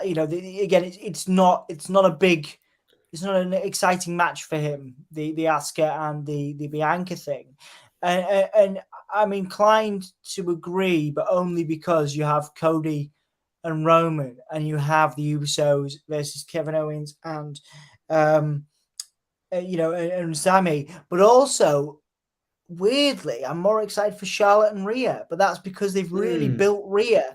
And I don't think, as Andy was saying, they've made any real effort to build Asuka, to build Asuka into this feud. I'm not sure they know what to do because they're both faces. I think there's been no real dynamic shift between the pair of them. I think, so I'm inclined to agree with Andy there. I think I've got what you're sort of going with that, haven't I, Andy? I've not gone way off base. Yeah, absolutely. And I think I know, from the kind of work that you've done outside of Give Me a Hell Yeah, that you spoke about Bray, and it's sad to hear that you're kind of not that excited. But I would kind of counter that point that you're not interested in that Bobby match by the fact that I think there's more scope for that to build into something that people are interested in compared to the Asuka Bianca match, because I think that is just what it is. It's a women's match for the title, which doesn't have as much kind of grandeur about it as the Charlotte versus Rhea match or the kind of Bianca matches that she's had in the last 2 years. It's just I don't know. Sorry to jump in. I think it hasn't got any heat. That's the difference. It hasn't got any heat. But let's not forget, like both Asuka and Bianca Belair are both fantastic. But you're right, it's two baby faces with no heat. But from a technical match point of view, I'm like, okay. But sorry, Andy, do carry on. I just wanted to quickly. No. I'm always I love a good debate, and I think I've never been a massive Oscar fan, and I think the moment was really cool at the Royal Rumble to see her in that kind of killer clown makeup. But then what? Because as you say, what she actually changed. There's no moveset change. There's no promo difference to what she's done previously. It's just screaming Japanese and not much else. So Bianca's not going to be able to get much out of her in terms of creating a rivalry if she's not going to change something about what she does. I felt like there was until this week, because I feel like at Elimination Chamber and in some of the backstage promos, Asuka was just kind of like just grinning and dribbling this stuff, and when she was in the Elimination Chamber, she looked like a shark that just wanted to eat all like a coiled snake. And so I was really into the Asuka stuff until this week on Raw, where she just did another one of those borderline racist promos that I used to think was a Vince McMahon thing. Just, go out there and shout a lot of Japanese, pal. Where when she did it this week, I'm like, oh, really? What? Yeah. Sorry, mate. Sorry, go ahead. Very interesting to cut you off here. LA Knight has come out. Sheamus has joined Drew out there, and obviously calling out Gunther. LA Knight is here, getting a pop for his "Let Me Talk to You" line. So we will come back to that, guys. I do think that is worth, and I didn't want to interrupt the flow of that debate. But LA Knight, a surprising injection, and I think we're heading to a ladder match, guys. I think we're heading to a multi-man ladder match at WrestleMania by the sounds of it. They've done it before for the Intercontinental Championship, and I believe they might be doing it again. I hope you're right, because it's... I heard it was going to be these two, and it looks like they're building heat again there, and Gunther, but LA Knight in the mix. Now, that makes it... LA Knight, the New Day out here as well. Are we going to see Woods? Are we going to see Woods and Xavier? Woods and Kofi. How many men do you want to see in this match? How many dudes do you want to see in this match? About 8, maybe? I think, is it normally 8? Is it 6 or is it 8? 6. Honestly, 7. I don't know why. 7 just feels like the right number. Yeah, the more the merrier for me. Get them all in there, you know what I mean? Let's get Karrion Kross in there. Dexter Lumis. Who else? Johnny Gargano. Throw him in. I don't want to see him. I like him as well, but I don't want to see him. I love Johnny, yeah. Yeah, I do. Yeah. I'm a big fan. I want to see him wrestle Ciampa. That's again. I want to see that on the main roster. I know it's a bit sad of me, but imagine the potential if they did that again on a bigger stage. Just come on now, let's have it. Well, LA Knight's awesome. Let's get him in there. Yeah, absolutely. I think LA Knight has to win the Money in the Bank for me. Yeah. Okay. Wow. Yeah, no, I agree, because everyone's saying Sami Zayn should win it. I disagree. Sami Zayn's a babyface. I don't want to see a babyface win Money in the Bank. I want to see an absolute, S-eating heel win it, and then just over everyone for 6 months or whatever it is. Yeah. That's what I want to see. Wait. Karrion Kross now. Yeah. Yes. You're gonna get your wish. You're gonna see Karrion at Mania, Sam, in an Intercontinental Championship ladder match. Yeah. So it's like when Bray came back. So what is this field? This field is Kofi, Woods, Sheamus, Drew, Karrion, and LA Knight. Oh, why does he look like and Gunther? It's got to be right. Oh, I hope so. I hope so. Unless they're doing it, unless this is a build for the Andre the Giant Memorial Battle Royal. No, I've already in the IC title, like from the beginning of that promo. Yeah, I take back what I said about the Battle Royal. I take it back now that this has happened. Like that was my pick before, But now I'm like, nah, let's do this. Let's Yeah. still have the battle royal for everybody else. Because here's the thing with Mania, we want to get as many people on the card as we can. Absolutely. And the battle royal is a great way of doing that. But this is what I'm about. See, I'm glad these two are still on the same page for now. Yeah. Cross now standing there in the ring on his own with What Scarlett. is he wearing? What is he wearing? What is shirt. that? I mean, it is a nice shirt, but I don't want to see Cross in a nice shirt. I want to see Cross looking terrifying, not like he's about to go and pour me a cocktail. Do you know what I mean? Yeah, I know exactly what you mean. So we got Sami Zayn and Sotoko will be the main event tonight. Still presumably got some Bray stuff to happen. We are nearly 40. Well, just over half an hour away from the end of the show. So what are we seeing next, guys? Got to presume some Bray stuff potentially. Let's do it. We've got NXT. Go on, sorry, mate. I was going to say I'm a lot more positive about the IC stuff now. I wasn't against it before, but I'd heard it was going to be a triple threat, and I was a bit not really into that. And now, but I'm way more into the idea of it. You've got your carrying cross now, haven't you? You've got. Have you got any pants on there? I can't see. Have you got way too? Yeah. Have you got way too excited? Oh yeah, you got your pajamas. Of course you have. I've got my WWE pajamas. I always wear them on a Friday night stream. I always wear them. You must have calmed down after carrying cross has hit the screen, so that's good. Yeah, I haven't done a you with Bray. Don't worry, everything's dry down there. We're all good. Oh man, I can't wait to shower you with my excitement when Bray shows up at WrestleMania. I'm very excited about it. This is Give Me a Hull Yeah, everybody. Welcome to Give Me a Hull Yeah. We all have more professional outlets than we do outside of this, but this is where we get to talk impartially and with love about the sports entertainment that we enjoy from WWE to AEW. Obviously, we're right here covering WWE Smackdown. We'll be here with AEW on Sunday. We'll be doing the AEW pay-per-view. Of course, we do Raw on Mondays, AEW on Wednesdays, Smackdown on Fridays. And we have interviews occasionally on other platforms and this one. You can catch Andy on rushonrock.com where he does in-depth wrestling features. Fantastic stuff. I know some of you support him, but what I will do is I will put the link again to Rush on Rock. If I take the comments off for just a second, you'll be able to... Oh, no, you can see where to follow Andy on Twitter. Of course, you can follow myself and Sam at those handles as well. But I'll make sure I get the Rush on Rock link in there before we carry on with the comments. And once again, guys, I really appreciate you joining me. It makes SmackDown so much more interesting when there's debate. And let's go back to the Asuka Bianca debate, because I felt really bad when I stopped the flow of that to talk about LA Knight. You guys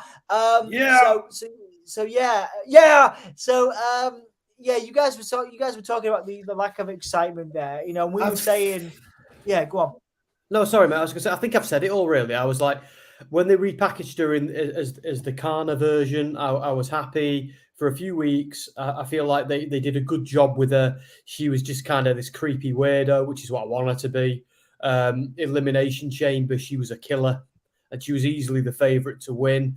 But the issue we've got, and I think Bianca Belair is impervious to a bad match, and I think Asuka's almost impervious to a bad match as well. I think the two of them together will make magic, but I feel like the issue we've got is they're taking a back step last week with the Japanese shouting, and there's no heat because they're both baby faces. So either they're going to have a babyface on babyface sporting exchange, which I'm not against, but I'd maybe like to see Asuka go to the dark side perhaps before that. Let's see Asuka just be a killer and stop her talking. Just have her do facial expressions. Let's just have her cock her head at people manically, That's me really, but it's. But here's the thing: I'm a massive Asuka fan, so I'm always going to be of that view. I'm always going to want her to succeed. I suppose I'm not a massive Bianca Belair fan. I recognise her talent. I recognise how good she is, but she doesn't excite me in the way that someone like Asuka or Rhea Ripley does. Yeah, I see what you're saying. I mean, Andy, you know, obviously you may have said what you needed to say, but is there anything you've got to add to that? I think I find it interesting because I think I think me and Sam are normally on the same page with a lot of our ideas and kind of thought process. But it's interesting here because we're the exact opposite. I am not an Asuka fan, but I respect that she's a very good talent in the ring. But I think there's a lot more stock in Bianca Belair, and personally, I would probably make Bianca Belair go heel because I think it would rejuvenate her character. When she was in NXT, she kind of had that, I guess, bitchy cheerleader where it annoyed the hell out of me because I'm not one for people who chew loudly, but she used to kind of smack her chewing gum while she was doing promos and do the whole like sort of thing, and I think it made her a little bit kind of different to everyone else. So I wouldn't be against seeing that way round and Bianca retain, but she needs to do something because she's going stale very quickly. I'm also not debating. I think they'll have a fantastic match. I really do think they have the ability between them to do, that. It's just the build itself, I think, isn't going to be great because I just don't think either character, as they are at the moment, lends itself to a compelling story. So I think we'll get a great match. I just don't think there'll be much in the run-up to it that kind of hook into. Yeah, I agree with all of that. I'm just going to... so Misfit has said, and I kind of get what he means, Bianca's character comes off a heel regardless if she's a face or not. Now, to me, she does, but not to everyone. I think that's what I'd say to Misfit is, I get she does that to you, and she does that to me as well, but she doesn't do... Because the whole girl, thing does my head in. But just, to some people, that's... it's like an arrogant thing. Yeah. Like to me, that is an arrogant and almost rude. But it's like there was a day where John Cena was like that to some people. People couldn't stand Cena's arrogance, where to other people he was an overwhelming face. So I think it's a similar kind of thing. Because that annoyed, like I said, Andy, when she was doing the cheerleader stuff, that annoyed me as well. And I was like, I can't wait for someone to shut her up. But then she kind of got over organically as a face. But I wonder if one more point on Bianca Belair. I wonder if they're going to go down the Okada route here, where you're the hero so long, or the Harvey Dent. You stay that you're the hero so long you become the villain, like Okada did when he was champ and he beat everybody and he got more and more and more heelish. He never fully turned, but he had a bit of a dickish spree. Which nearly led to his downfall and eventually did. So I wonder if they're going to go down that road with Bianca Belair rather than a fully turn, That'd be interesting. Yeah, it'd be an interesting one. As we're currently seeing Tegan Knox versus Shayna on a one-on-one match, guys. Tegan, a brawl with Tegan took out Ronda backstage. So now this has been led to a singles match, presumably for length purposes. We're now seeing Shayna dominating Tegan Knox. Tegan Knox is another one of those talents that I wish had been given a bit more of a push. I know she's obviously more recently returned than anybody else, but yeah, Tegan's a great talent, and it's good to see her on TV. But again, I expect her to be dominated here by Shayna. Let's get through some of these comments really quickly as well. Misfit Gamer wants Santos versus Dominic in a ladder match for custody of Ray. Do it. Book it. Book it now. Book it, Misfit Gamer. For me, the only match that interests me is Cody versus Roman. Interesting. I think from a pop culture perspective, a lot of people probably feel like that. A lot of casual fans are going to be into WrestleMania because of that.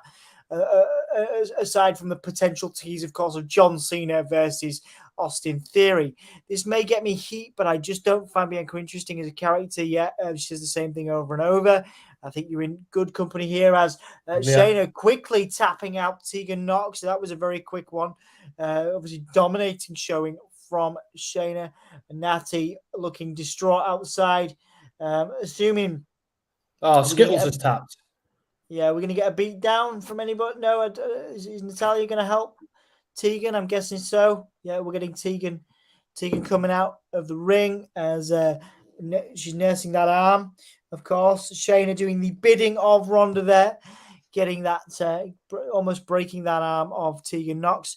I think they need a ladder match for the IC title, number 1 4-way for women's tag team match, and a battle royal for no one contender for the Universal title. Also, would love if WWE would start doing scramble matches. Yeah, potentially. We've got Gunther out here. Hang on, Yeah. Gunther's doing a promo. What a talent! What an awesome talent! Just what Gunther's doing this. By the way, what are they doing with Ronda Rousey? How far has her star fallen that she's now in a feud with Tegan Nox and Natalya in a tag, and it's not even for any belts. It's just there. I wonder if it's going to something else, because it's not very Mania worthy, is it? As you say, it is a little bit. I wonder if there's a plan we're not seeing yet. I don't know what it could be, but because Natty versus Ronda could be interesting. I don't know if it's Mania worthy, but it could be good.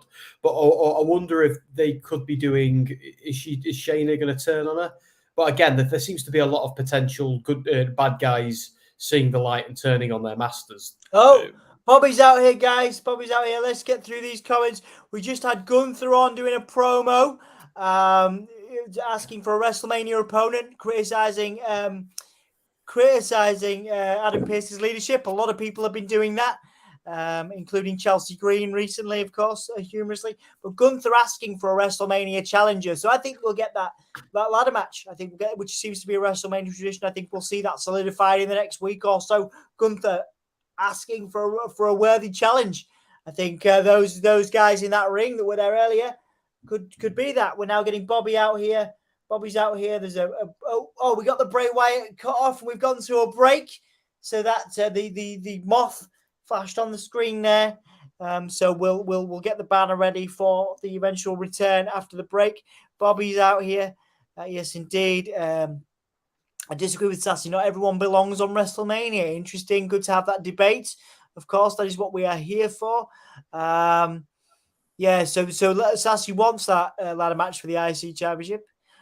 Scramble match. Yeah, it would bring more people in, but again, it's taking, it's adding time.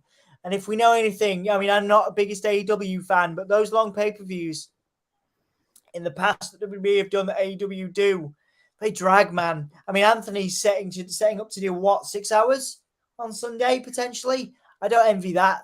I don't want to do that. I got stuff to do on Monday. Yeah, me too. The best thing WWE ever did was move their pay-per-views to Saturdays. Yeah. Oh my God. Yeah. For people like us in the UK, I mean, it's even a slog if you're in the US, but for people like us in the UK to watch this stuff, not talking about doing a podcast or doing something live like we do, but like just watching it is a slog. So, especially if people have other things to do. So, certainly, I agree with Sassy that the IC ladder match should be a staple and it should bring multiple people in, like the New Day, like Karrion Kross, but certainly the scramble matches. I know they've started doing the Andre the Giant Memorial Battle Royal on SmackDown before, because they used to do that because it added more time. So I do see some of Sassy's points there. Bobby the Brain Heenan from the old days could do wonders with Asuka. Yeah, Asuka needing a manager was something you guys discussed. Asuka needing a manager like they did with Andrade and Vega, who could manage She had Paige, Asuka. didn't she? She had Paige for a while. Paige for a bit, yeah, with who was Kyrie. a tag team partner? Kyrie, of course. Yeah. It's about missing her. Interesting comment that we'll try and deal with at the end of the stream. Who do you think can manage Asuka? Put your comment in the chat. WWE burying the Hall of Fame this year. I know you're a big fan, Mark. I'm sorry that has come to this. WWE burying the Hall of Fame this year again. Then half an hour to go and still no inductee. And I'm surely they are not going to wait till last week to announce the lot, right? I don't know, man. I mean, it's WWE. They could. And people would still tune in. People would still tune in, wouldn't they? People would still watch it. We'll still be there. I don't want this turning into another AJ Nakamura. Yeah. What's that about? You mean, wait, what's that in relation to? Sorry if I missed that. I do apologize. The comment about AJ and Nakamura there. Bianca's character comes off as heel regardless if she's face or not. Yeah. We've sorted your vote, I think, to most recently, Hassan. Bear with us if we haven't. I also think Bianca is running out of challenges. She needs to either lose the title or turn heel. I think that heel turn, or at least a tweener one, like these guys have suggested, is probably the best route. Yeah, I'm a big fan. I'm a big fan of Bianca. I'm a big fan. I think she's great. I say put it on Asuka and make Asuka go on a tear on one brand. Yeah, put it on I Rhea. can see that. Have her go on a tear on another brand. Yeah, I think that's good. I think Asuka should win. I think Rhea should win. I think those will be that, and then Roman losing to Cody will be the big title changes. A lot of title changes for a wrestler. I know WrestleMania is the time to do it. It is. Yeah, you're right. And also we got Owens and Zayn. I don't think Theory or Gunther are losing theirs though. No, I don't think Theory. No, I don't think Theory or Gunther are losing. But I think Zayn and Kevin Owens could beat the Usos. Oh yeah, definitely. I'm gonna be controversial, by the way. I don't know if Roman's losing. Yeah, dude. No, mate. I agree. This is right. WWE we're talking about. Right, lads. I'm just gonna get my Vaseline and I'm just give me a second. All right, I'll be back. All right. You're gonna lube us up. What's he doing? I thought he's just because he's about to see Bray Wyatt. Right. Oh, I see. I thought he was making a joke about us being butthurt or something like that. I don't know. I didn't know where that was going. No, infinite possibilities with that one. With indeed, yes. No, so we're getting this this Bray Wyatt stuff. A little bit of recap of Bobby Lashley saying that he does not play kid games. Keep my name out of your mouth, says Bobby, and then we got the Muscle Man dance. That was brilliant. Show us your muscles, guys. Come on, bring them out. Andy, get them out. Get out the guns. Come on, let's go. Yeah. There you go. This better not be a Five Live Funhouse match. I want to see a fight. There is a gimmick. There is a gimmick match. Apparently, there's something to do with the gimmick match at Mania. Bobby's out here in a very nice green jacket, white shirt, looking good. Can we just have a moment? Every time Bobby Lashley is like mid-40s. Let's just what a specimen, you know. I can appreciate a good-looking man, and Bobby Lashley, mate. Yeah. Anyway, green jacket. Nice. Speak to him. I've never spoken to him. No, I'd love to. He's actually like a ridiculously nice guy. Really humble guy. I spoke to him at the press stuff in New York in Times Square, and it was when he was with Leo Rush, and Leo Rush was doing his like Bobby. Yeah. Both of them actually came across really well, like quite humble guys. In particular, Bobby, because I think he was the IC champion at the time. But he just, as you know, a very unassuming guy who just happens to be huge when you meet him. So like if you get a chance to speak to him in the future, you'll probably know exactly what I mean when we first start talking to him. But very softly spoken, just all around good dude. Oh, wonderful! That's good to know, mate, and a lovely experience as well. For you to have. You know, again, just meeting these, different superstars, getting these different experiences. And thank you for sharing that too, because it's lovely to know that, again, what a wonderful experience to do those interviews in New York, in Times Square, Bobby Lashley. He's a shooter as well. Let's not forget he's a shooter. So the guy actually can legitimately kick the crap out of him. He can. Absolutely. My stream keeps skipping, guys. Me too. Okay. Right, okay. So Howdy's out. Howdy's out. But Bobby Lashley asking Bray to come out. I'm a little bit behind. So Howdy just got slammed on the mat. What's going on? Oh my god. He's gonna spear Howdy. Hang on. Yeah. So you cover this because I'm well behind. Yeah. Right, well behind on this. I don't know what's happened. Hang on, the lights have gone out. Is Bray about to appear? Howdy's just been beaten up by Lashley. The lights have gone out. Howdy's vanished. Lashley's in the ring, looking confused. Okay.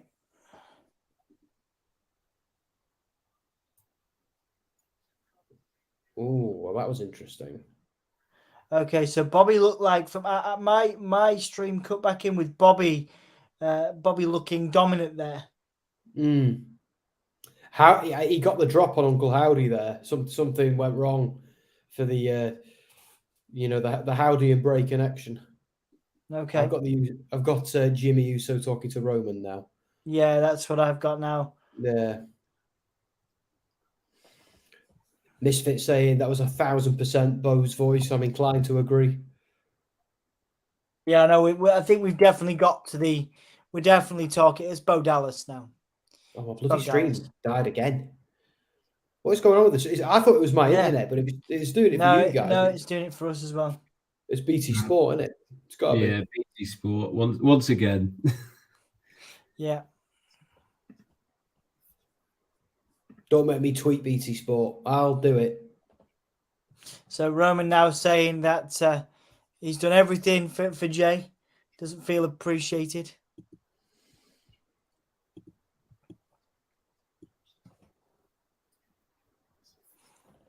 Drawing comparisons now between Jey and Sami, saying both of them are greedy. This is Roman Reigns.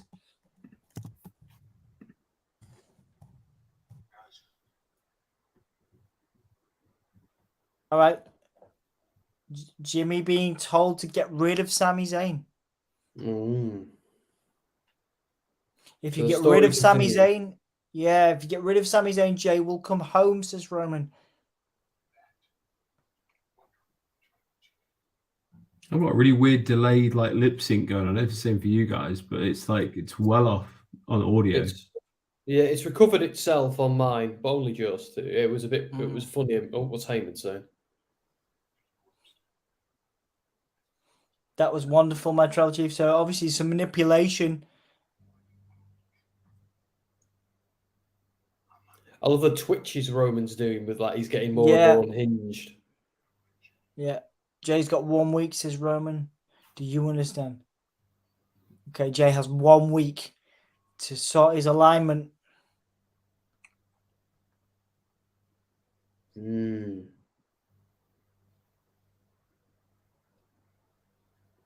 If Jay's not in the bloodline a week, then he's not going to blame Sami. He's going to blame Jimmy. So they're teasing this break of the bloodline, guys. Really interesting. It's coming. I wonder what's going to happen in this main event because it's going to end in some kind of shenanigans, isn't it? Let's be honest. Yeah, I think so. The AJ Nakamura is about Bianca and Asuka. Okay, yeah, fair enough. Book Asuka like her running NXT. I agree with that, Mr. Gamer. Yep. If Rhea wins, Asuka loses. If Asuka wins, Rhea loses. Well, if that's the case, Rhea has to take the win. Agreed. No, Matt, if you didn't have Omos, MVP would be an excellent manager. Love MVP. I've had the chance to speak to MVP. I think he's a great wrestling mind and a wonderful manager. And I think that's a great idea. Great idea. Obviously, I believe MVP will reform the Hurt business or be part of a reformed Hurt business down the line. But certainly, I could see MVP as a mouthpiece for Asuka. This is the right time for Roman to drop the titles. I want a world champion on Raw. Yeah, could see that. I don't know why they are waiting. Is this for... Hang on a sec. Is this for Roman and Cody, maybe? Sorry, what was that? Is it about the Hall of Fame? Oh, the Hall of Fame. Oh, yeah, possibly. Mark. Agree, Mark, and agree that Cody will not win at Mania. I think they will do a 3-way and Cody will win that. I don't think they can risk that, man. I don't think they can risk Roman going out again. They've done it with Drew. They did it with Sami. They can't do it a third time. There'll be riots in LA, mate. It's not, and I'm not fast enough for that. I'm not running anywhere. So, please don't riot. No, nobody riot in LA, please. Cinnamon Toast Crunch match. That was it. Yeah, Cinnamon Toast Crunch. I believe that was the discussion. Yeah, because that's what people want from their wrestling, isn't it? Cinnamon Toast Crunch. Well, we had a Mountain Dew, didn't we? And I didn't really want that. So, I think Asuka should be Paul Ellering, and they bring back AOP. They are in conversation. I was reading for return of the AOP with Paul Ellering. I'd be up for that. Absolutely, Paul Ellering's great. Manage the AOP first. Let's have Paul Ellering back with the AOP rather than Asuka. With Vicky leaving AEW soon, maybe Vicky could manage Asuka. I do love Vicky Guerrero. I'm not sure I want to see her managing Asuka. Hang on. I would like Asuka to form her own faction. Who would be in that, Sassy? Interesting. I do miss the days of the great managers, Heenan, Albano, Hart, and the like. Yeah, absolutely. Howdy has his own Tron now. Yeah, I love his theme. I missed his theme. I would have rocked out to that. I'm going to watch that back. That's 100% Bo's voice. Yeah. Lol, they cut Barrett talking. Oh, God, they are not going to bury Bray again, are they? Goldberg 2.0. I mean, I hope not. BT Spot did this for the Jake Paul fight 2, always cutting off. Can I get last vote, please? Yeah, we'll get on that for you. That was weak Brayish segment, really. They lost the way with the storyline. Yeah, long line of weak Bray moments. Can't disagree with you. I didn't catch a lot of that, but certainly Bobby standing tall. Arguably not the right way to go. That is a wider conversation. I would believe Heyman than MVP. Is that for managing Asuka? The 3-way not happening. Sami, Cody, and Roman. The Sami boat has sailed, Sassy. I don't agree with that because Sami story. Yeah, sorry. Is that you? I say like it's this. The Sami story hasn't failed. It's moved on to the next leg of its journey. It's still being told. Like it hasn't. The story isn't he's lost to Roman and now he's done and the ship has sailed. No. This was all deliberate. There's a plan for Sami Zayn, but it's not to win the title like right now because that's the Cody thing. You're dead right. You know that's. I can't see them putting him in a triple threat. Like there's whatever they're doing with Sami, it's later down the line. I'd say it's if they were to shoehorn him into the triple threat just to please a few fans, it just wouldn't work. It'd get in the way of the story that they are telling. Anyway, that's me. Yeah. We just saw, guys. So it's actually not going to be the ladder match. Well, unless they do shenanigans. There's a fatal 4-way. To determine the number 1 contender. So you either have, the answer to that is to have it end in a no contest and have the ladder match, I think, because I can't see LA Knight going against Gunther on his own. No. I can't see Sheamus going up against Gunther on his own. Drew and Kofi. I can't see it. I'm pretty sure they've all faced Gunther and lost, except for LA Knight. So it's got to be the ladder match. And then we're also getting Braun and Ricochet versus the Viking Raiders. Unless the Viking Raiders are going over there, I'm not interested in that. The Viking Raiders need to look dominant. There is Roman and Paul Heyman looking on the TV backstage. We've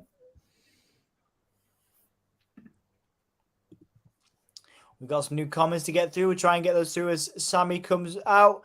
I'm talking more of him being in the world title picture. Sami, okay. The Sami boat has sailed on the title picture. Maybe for now. For now. I certainly think he's not over. Asuka faction, Liv, Shayna, Tegan, Sonya, managed by Naomi. My stream has just cut out as well. Bear with me a second. Let's see. I'll finish the rest of those comments. The triple threat will do more harm than good to both Cody and Sami. I agree with you on that. Yeah. Personally, Mr. Gamer. Sam, do you still have faith in this Bray thing? That's a question to you. There's Sam, direct from Todd. Not as much as I had. I still have some. They can still turn the boat around. There's still things.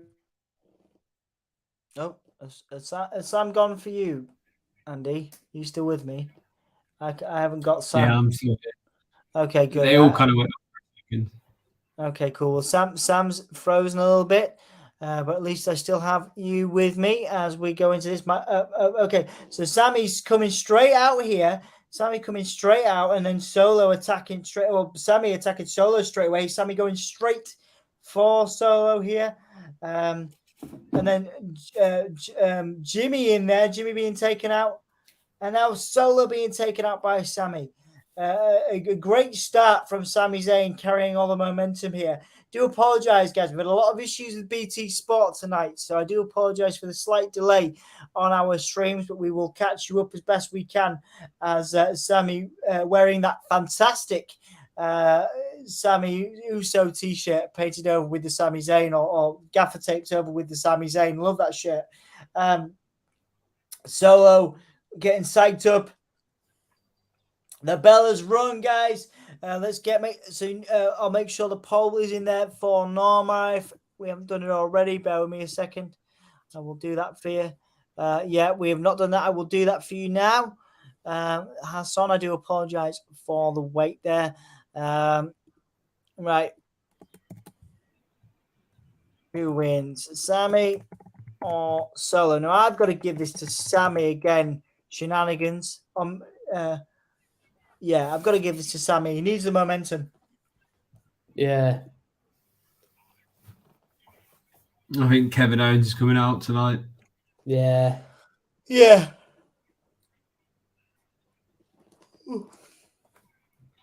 I wonder we'll see a seismic shift in this story if the battle lines will be drawn a lot more. Absolutely. Again, both sides. Yeah. Have you seen the theory that it won't actually be the Usos versus Sami and KO? It'll actually be Jimmy and Solo will be kind of given a chance to defend the tag titles against them. Okay. Jey will kind of turn up towards the end, and that's when we might see Jey fully shift away. Yeah, interesting. That'd be amazing. It'd be original. That's clever, yeah. I like that. We're in the middle of I a break. I really hope they do that. Yeah.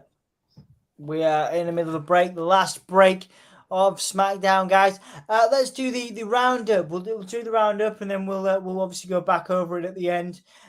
Guys, grades out of 10 for this match. This night so far. How have you enjoyed this SmackDown on the whole? It's been better than last week, but there's been things that I'm happy with the Karrion Kross stuff. The Bray Wyatt stuff is frustrating me now. It was cool to see Howdy, but I think like they buried it a bit. Smashing Howdy around makes him look human. I don't want him to look human. I want him to be all powerful and mysterious. So that's shaken me somewhat. I love the Roman Reigns, Sami Zayn stuff so far. Loving all of that. Loving the fact that they're doing a multi-man match. Loving how Gunther's calling for an opponent. So I think 7.5 is what I'm going to give it so far. Okay. Andy, your thoughts? Yeah, I would have said 7.5 as well. 7.5, bang on.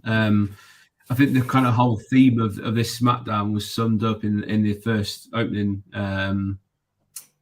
section, where it's we're moving everything to where it needs to be. The chess pieces are moving into position, and I like that. It's kind of the opposite of what happened on Raw on Monday. I think SmackDown's like just shot everything forward a few paces, which was needed. It means Raw can concentrate on other things on Monday because we're more than likely going to get Theory versus Cena announced. We're more than likely going to get Seth Rollins versus Logan Paul confirmed. So let them concentrate on that side, but we're definitely getting a few more bits and pieces moving. I think from some of the discussions we've had tonight as well, this to me is solidified that they need to split the belts as soon as possible at the top of the card, because you've got a lot of people who are kind of treading water that don't need to be. Yes. Agree with it or not, you've got the likes of Karrion Kross who would really benefit from one title being there. You've got someone like, and I know I've said his name a couple of times, Johnny Gargano can't do anything unless he can tell an underdog story. He can't be an underdog story when all these other stories are going on. So having him and his kind of like ilk just doing nothing isn't good enough. They have some extremely talented people, but the quicker that they split the belts, the better, because you can utilize a lot more of your roster. But I know that's kind of a tangent off of here, but that section with the IC title, there was some big names in there. Yes, it was. Going to be missing out if they don't do, a multi-man match. So exciting. Yeah, that segment to me just kind of summed that up. Is there's a mass amount of talent that are just waiting for an opportunity, and they need to pull the trigger on getting rid of both belts together. a definite need to split those belts there for Andy.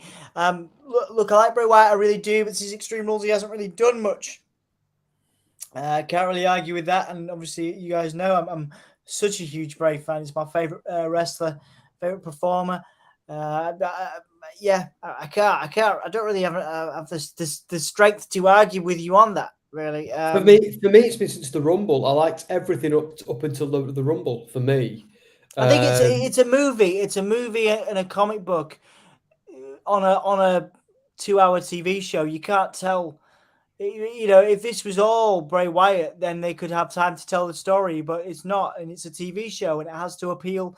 I've argued this on the Insiders. Obviously, they do the weekly dedicated Bray show that I'm a part of now at the moment, and I argue this with them. You have to appeal to the casuals, man, and all this, everything here appeals to the casuals. That has something you can relate to a casual fan who doesn't watch wrestling every week, I would say, but the Bray Wyatt stuff just doesn't. And unless it needs to be a movie, it needs to be a movie or a TV show or of its own, or a comic book or something. But there are other segments and other wrestlers to showcase, and it's just, you know, I just don't. I'm not into it, and it is it is sad. I think they can say that. I think there's a lot they can do. But you see, it's for me, Dom. I thought what we were doing here is they were telling some story about some figure from Bray Wyatt's past whose identity Bo has adopted to mess with Bray and try and get him to bring back the Fiend in an effort to recreate their cult and make it powerful.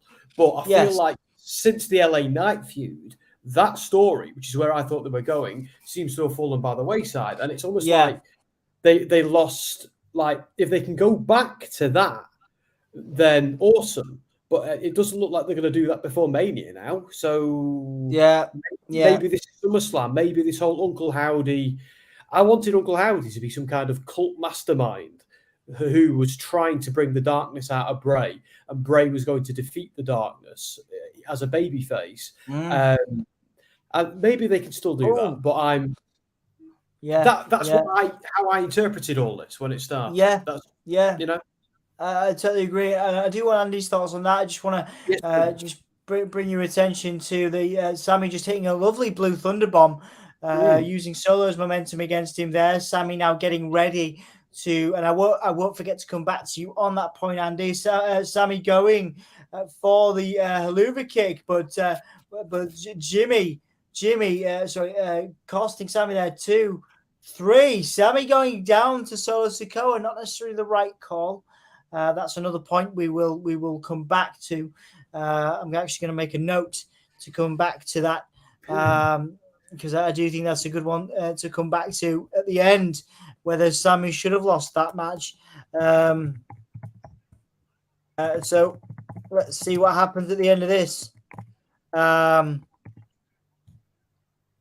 So Jimmy now getting involved. Jimmy obviously costing. Jimmy pulling Solo out of the way there of the haluva kick, costing Sami the match. Now the beatdown is happening. Solo and Jimmy taking out Sami's. Kevin Owens coming out.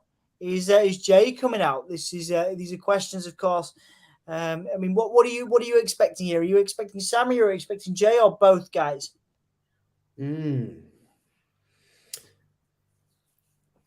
Jimmy, go on. See, I'm still reeling from a very. I know there was he kind of pulled him out of the way for the haluva kick, but I'm kind of reeling a little bit from Sami taking a fairly straightforward loss there. Yeah, absolutely. Yeah, completely. Very surprised. So they've done so Jimmy stopping Solo from doing the splash. Now is Jimmy going to do something here? Jimmy saying that this is your fault, talking to Sami, saying he's doing this because it's Sami's fault. Sami getting up, throwing the chair at Solo, and now Sami with the haluva kick on Jimmy. Sami coming back. Sami standing tall here. Sami's got the chair. It's very symbolic, that chair now. Gonna hit Jimmy in the back. Oh, Solo now trying to fight Sami. Sami getting away as we end. All right, Sami escaping in the crowd there.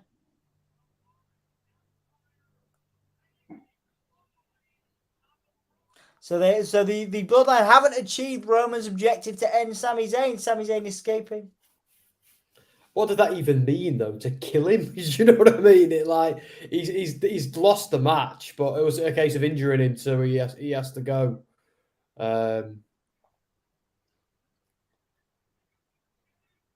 Interesting that we saw no KO or Jey Uso. Very, very exciting now. Very exciting now because we got Jey Uso potentially returning on SmackDown. We're going to see the fallout to this, guys. So a very interesting time. Again, this has wet my whistle. We talked about wetting the whistle. This has wet my whistle a little bit more than last week. We had a very slow show last week, but I think this is much better. So we have Sami there celebrating in the crowd. Jimmy looking distraught, as is Solo. The crowd chanting for Sami. Roman Reigns looking on backstage as well. So Sami still standing tall despite defeat. But a couple of questions for you guys, and then we'll obviously go through the rest of the comments to finish. Before I go back to the Bray question, I will ask you, obviously, because we are ending on that note, should Sami have taken the clear pin there? I would have thought it was Sami's momentum to have. Your thoughts? Let's start with Sam, and then go to Andy. Yeah, I agree. I think Sami should have gone there. I think that would have hammered home. When we saw Jimmy then going, that would have hammered that home. So, yeah, that's really confusing booking for me. I can't explain that. Maybe Andy could. I don't know. I'm trying to think. Solo is still undefeated in singles action, isn't he? So I presume it's protecting Solo while still being able to tell the story they want to. But it's kind of interesting that they managed to book themselves into a corner but still managed to weed themselves out. Because, there's this kind of two-pronged attack, isn't there? Where you've got KO on Raw, who's kind of being a bit of a thorn in the side of the Bloodline, and then you've got Sami on SmackDown doing the same thing. So I think that what they're trying to do is weave that kind of story together at the same time, but not have them on the show, every week. So presumably, but that's kind of second guessing what Triple H is doing. So it's interesting. They're definitely not going down the route of what a lot of people thought they would do. I'm not a massive fan of Sami taking that. I thought a DQ finish probably would have protected both of them a little bit more than Solo winning, because you could still say he's not been pinned. That's fine. Yeah, I agree with you on that. Absolutely. The second, did I get Sam's thoughts on that? I'm losing. Yeah, you did, mate. You did, mate. Good, yeah. Thank you. It's 3:00 in the morning. I'm starting to flag a little bit. We're gonna ask this last question. I'll come back to this one because I think it's poignant, and then we'll finish the rest of the comments as well, and we'll go back over our grades and everything. So once again, guys, get your grades for the night, and get your match of the night in as well in the comments if we haven't seen it yet. The second big question I had was, we were talking about the Bray Wyatt stuff. Are you in? It seems to have really, that segment for me, from what I understand, I need to watch it back because obviously it skips a lot. What does that do for both of these? I mean, it paints Bobby Lashley as the Goldberg to Bray's Fiend, as far as I'm concerned. Are we going to see a Bobby Lashley squash at WrestleMania? Because that's what that looks like from what I've heard. What happened? Are we getting a Bobby Lashley squash at WrestleMania against Bray Wyatt? That would be the stupidest decision they'd ever made if they did that. Okay, all right, that's Sam's take on it. I mean, could you imagine, why bring this guy back after all that? Let him cut the promos he cut when he came back, all just for that. It would just be, it would. They need to finish the story they started telling. I don't get why, as Misfit says, they've moved away from it for no reason, unless they haven't and they're just letting it breathe. They're doing a few wrestling-y feuds while that boils in the background, which is, I think, is what they are doing. I think that is what's going on. Like, let's imagine Bray does lose at Mania. What happens between him and Uncle Howdy?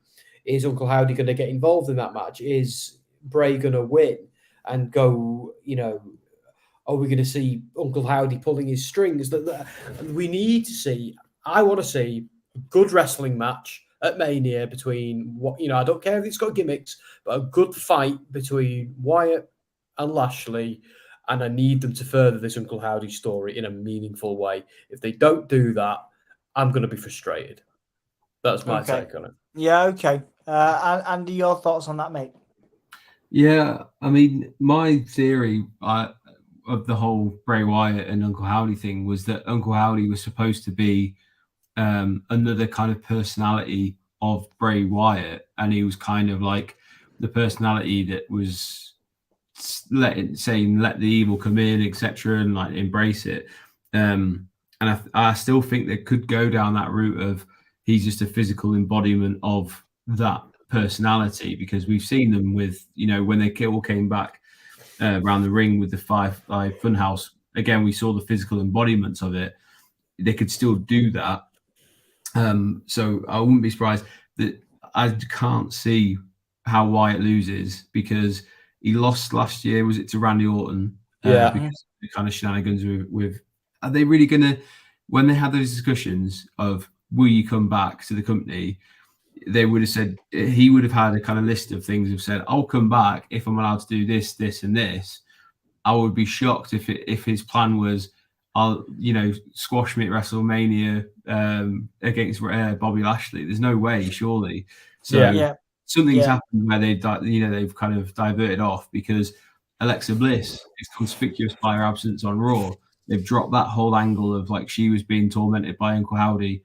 That's not anywhere. She's not anywhere to be seen at all. So whether that plays into it and they introduce her back at WrestleMania as part of it as well, maybe. I just think, I know what you were saying before, Dom, about this isn't for the kind of the casuals, but they've got to be careful, because you still have to have some sort of buy-in from the general audience. WrestleMania has a lot of eyes on it for people who don't watch the rest of the year, but they'll watch WrestleMania. I'm sure you guys are the same. I have a lot of friends who will watch WrestleMania and nothing else. They might watch the Royal Rumble. So unless you can tidy things up into a nice little video package at the beginning, that's very difficult to weave that story. Yes. I also wouldn't be massively surprised if they, or actually the way I would use would be social medias. I think Bray needs to do a few kind of really cool social media things away from TV to really kind of push this forward and tell his story through different mediums. Because I agree. They're limited to what was tonight's segment? Probably 5 minutes by the time Bobby Lashley comes out the ring. It's not long enough to tell the story that Bray wants to. So find a different platform for him to do it on. Otherwise, it's a very condensed story he's having to tell. Yeah, I very much agree with you. I think there's a wider conversation to be had, but obviously we have other things. Again, the Sami stuff, the Cody and Roman stuff was fantastic. The Sami stuff, I wouldn't have had him take the win, the loss. But again, a great story. Great stories to be very excited about. And obviously there are other things like the Rhea stuff. I thought was really well done. Rhea looking dominant. Dom Mysterio. Who'd have thought we'd be complimenting Dom Mysterio on anything? When he started his run in WWE, he's been doing some incredible heel work. So there's some really interesting stuff. Mark LFC making an observation about Sonya Deville. I believe she's been arrested for owning a gun. Obviously, that's we'll have to wait and see on that. Obviously, America has very different gun laws to the UK. Money on KO shows up. Yeah, we didn't see KO tonight. Yeah, I'm surprised at that. Obviously, again, maybe they're building to his eventual surprise siding with Sami. I'm pretty sure we all know it's going to happen, but I guess they're trying to build the potential surprise there. True forgot about it. I had to make an all-female faction. So many females get no TV time to shine. We're still relying on a few to make a faction. Interesting. I think they could do a good, strong female faction. I think absolutely is due. I think we could certainly see something like that. Be interesting, but I'm not sure about that combination. But still, an interesting concept. It'll be KO versus Solo Mania. No way. I've seen that on SmackDown. Saw that on SmackDown 2 weeks ago. I don't want to see that Mania. Cody and Roman segment was the best thing. It was absolutely. ZJI is in. Welcome, ZJI. We always appreciate your thoughts. I would say 6 at best, 6 out of 10 for Todd. It's been mediocre and SmackDown has been pretty good. It's been mediocre and SmackDown has been pretty good. Bray segment confusing, Cody Roman good. Okay, I can't buy that Howdy and Bray are all of a sudden pals after months prior. Bray said he did not like Howdy. Did he ever say that? Did he ever say, or was it more of a, was it an implied threat in the air as opposed to? I think it's implied. I think it was implied, but certainly he was denying that he was Howdy. Then he said he was. I think there's again a much more nuanced story here about Bray lying.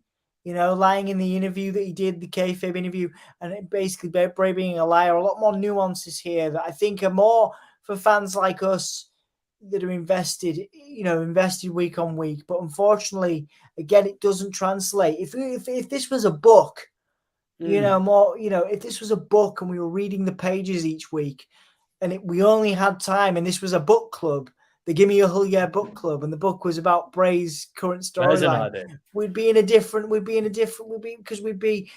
picking apart the nuances, and I know that's what the insiders do, but equally we've got to be objective as well. And I know this is a place to have fun and sort of let loose on wrestling opinions, but I'm not going to sit here and tell you that as a huge Bray fan that I'm impressed with what's been done. I'm not saying it's Bray's fault. I'm not saying it's anybody's fault, but it's not translating to, not every wrestling fan is like you or me or Andy. We know where we watch it a lot of time. We watch it a lot. We do pick it apart. We're interested. It's what we're doing here, right here on the Give Me a Whole Year podcast. But I'm thinking like that.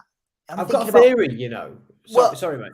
Right, go on. What's your theory? It's a case of, do you know when people were saying, I'm sick of this stuff, like, at what point is he going to wrestle? So they kind of shoehorned him into a feud with LA Knight, and now they're shoehorning him into a feud with Lashley.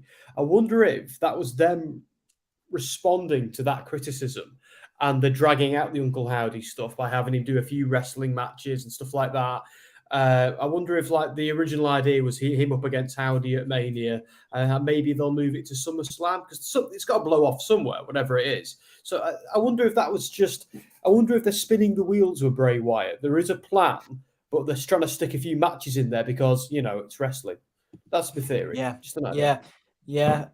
Andy, again, what are your thoughts? We will wind this up in the next sort of 10 minutes. We'll go through the rest of the comments, but do you have anything to add to that before we do the rest of the comments, mate? On the Bray Wyatt front, or yeah. Not really. I would say that one thing is give it 2 weeks. That's 2 Raws and 2 Smackdowns, and I think we'll be in a very different position in terms of how we approach this match. And I think some of that is the faith that Triple H has kind of got in his back pocket in terms of the booking he's been doing. He hasn't missed very often. It's not to say he hasn't missed at all, because I think there are missed opportunities that have been around. But I think give it 2 weeks in good faith and see where we are. If we're still in the same position, we're still not sure on why Bobby or why they're doing this match, then that's a different discussion to be had. But yeah, 2 weeks time, I think is the time. What will that give us? 1 week before WrestleMania, or a week and a half, something? That would be my thoughts on it. I just think at the moment it's still too early, which maybe does speak some volumes, as they've left this very late in the day. But there's still time, as we said at the top of the show. There's still time. You're right, and we've got can't forget that. Sassy and Todd having a debate about which we love. We love a bit of debate, absolutely. The Triple H waiting for Ciampa to come back to do something with Gargano. That's a fair assessment. Misfit Gamer would love to see DIY back. WWE aren't mad at Sonya. Again, different laws. Women's match useless. Love Carrion featured. 6 for me. Cody and Roman perfect. 10. This match should be stellar. Yeah, great. Who won? It was Solo Sikoa won the last match. JD Smith artist. I really think Bray's talents lie elsewhere other than pro wrestling. It was teased. I know Jason was working when I spoke to him, working on a film potentially with Bray. So it was teased. We could certainly see him sort of make a dent in pop culture in the forthcoming years. We always agree on all wrestling programs. I don't know if there's a bit of sarcasm in that, Sassy. Todd agreeing. Do we drop the whole Uncle Howdy wants the Fiend back for no reason? Why is a dude named Solo in a faction? Han Solo was one of the Rebel Alliance. You can have a champer clap for that. There you go. That's what we do for comments like that. It's a good one, JD Smith. Let's have a look. They missed the boat on Sami tonight. Again, we've talked about the end. I'm not sure Sami should have lost, but I suppose it does work to further the storyline. Sami was still standing, the last man standing effectively. Sami losing isn't really going to hurt him in the long haul, so I don't mind. Good point, Misfit Gamer. Solo hasn't been pinned. He has been DQ'd, okay?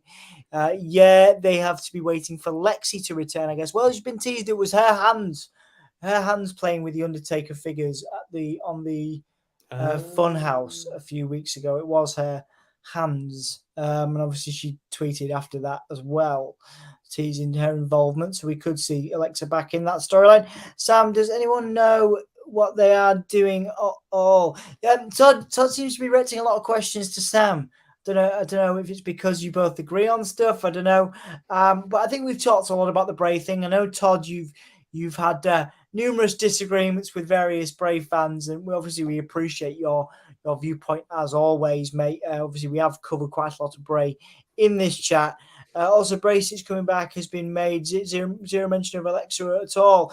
He made a mention of Alexa at the press conference, I believe. Yes, he did. Gamer, but that was it. So you're not entirely wrong. Who is really in control of creative? I don't see Triple H in Reese's storylines. He would not do this to Bray. He loves the character. We've only got a few comments. Let's come back to that to finish off, and we'll come back to that to discuss it. Vince must be the booking mania or heavily involved in it. Is Brock Lesnar the smart person in the room by rejecting the Bray promo? Yeah, apparently Brock rejected the Bray match and a few others leading into Mania. Obviously welcoming ZJI, and thank you, Sassy, for welcoming everybody in. Don't forget, guys, we do have, I should probably do this, Anthony will kill me if I don't. We do have different tiers. You can become members, of course. We have the Champion Hulkamaniac tier, which Sassy is a member of. We have the Hardcore Hulkamaniac. Mark LFC is now a member. We have the Hulkamaniac tier. We have members there, ZJI, Michael, Dex, and Dan from Eve as well. So you can become a member. You can support us. You can also give us a super chat if you wish. But just a like on the video is wonderful. We do appreciate that. I've done all that now. Anthony loves when I do that, so got to get it in there. That's what she said. WWE has had this whole time to get Alexa involved. Just saying, well, Alexa has had, I think, some this is me getting up on my soapbox, man. Alexa's had a lot of abuse on social media and has taken some time out, as far as I'm aware. Obviously, I don't know the full, I'm not, I don't know the full things, but I really dislike wrestling Twitter. Let's put it that way. I dislike how people get on wrestlers' backs like it's a wider conversation for another time, but I think Alexa took a few weeks off and a bit of time off because she was being, I'm not going to pretend. If Dan Reed was here, we'd be having a much more deep and heated debate about this. But I think that, I'd be going to bed if you were. Yeah, I'd be going to bed. I'll get off my soapbox, but I think Alexa took some time out, as far as I could tell, because there was a lot of negative stuff on social media. It might have been one factor. I'm not going to pretend to know, but it was just me. That was an excuse for me to moan about wrestling Twitter, just because. Quite right. Just because there's some dicks on there. You know what I mean? Anyway. What was I saying? I was waffling. Off my soapbox, I pop. Dewey had this whole time to get the Alexa thing. Yeah, I think she's taken some time out for various reasons. I'm not counting the press conference, fair enough. I'm shocked Brock said no to Gunther. I'm not sure, man. I think it was maybe just a Bray thing. I haven't read that story yet, so I need to read that before I say out. When Howdy is unmasked and he is talking, breathing entity, the story will get so much better. Maybe. Brother, I mean, maybe. I mean, look, I mean, I it's the same as Dom versus Ray, isn't it? Like, Bray versus Bo is something people have wanted for years. So, yeah, I'm totally with you on that. Let's go back to this comment before we round up. Once again, guys, you have a couple of minutes now to get your grades in if you've not yet, and also your performers of the night. Andy, did I ask you your grade and performer of the night? Yeah, I think I went grade was the same as Sam, was 7.5. Okay, 7.5. In my slightly, by the way, just with the finish, wasn't a massive fan. I think they could have used a DQ finish, so somewhere between 7 and 7.5. Just because it could have been more impactful, but that's just for me. Performer of the night, I'm gonna say Dom. Yeah, man. Yeah. Featured in a couple of different spots there, and helped in both. I think maybe it's just because I don't expect much from him, so anything better than nothing is why he's kind of doing what he's doing. But yeah, be between that or Roman's promo at the beginning. I thought he played that very well. Yeah, no. So did you get your performer of the night in, Sam? I know you got your grade in. It was. I think I'm going to give it to Cody Rhodes, just for that promo at the start. Match of the night. I don't know, maybe Santos and Dom. Yeah, I could say that. Yeah, Cody for me is performer, closely followed by Dom. Dom and Santos match of the night. For me, it's a 7. I would say as a grade. Let's come back to this though, just really quickly, guys. I do want to go back to this. I'm just trying to find it. Who is really in control of creative? I think there may have been another point. Who's really in control of creative? I don't see Triple H in recent storylines. He would not do this to Bray. He loves the character. That is a wide debate. Vince, obviously, it's been rumored. Take all this stuff with a pinch of salt. Of course, it's been rumored Vince is back at least in some part in with creative and just obviously. I mean, we don't know. But your thoughts on that comment from Sassy, who, of course, is our moderator and always brings some excellent points. Let's start with Andy on this one, then go to Sam, and then we'll finish up.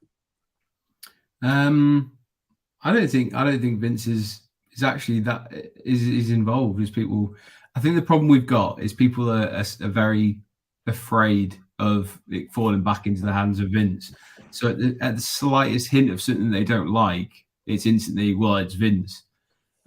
Which is an easy kind of like stick to beat crap storylines with, but I'm not convinced. I think from what Triple H said, and I don't know when it was that he was quoted as saying this, is he is supposedly open for people's suggestions, and I think if you didn't take the suggestion of someone who's been in the industry as long as Vincent Kennedy McMahon has been, you're a bit of an idiot and a bit big-headed.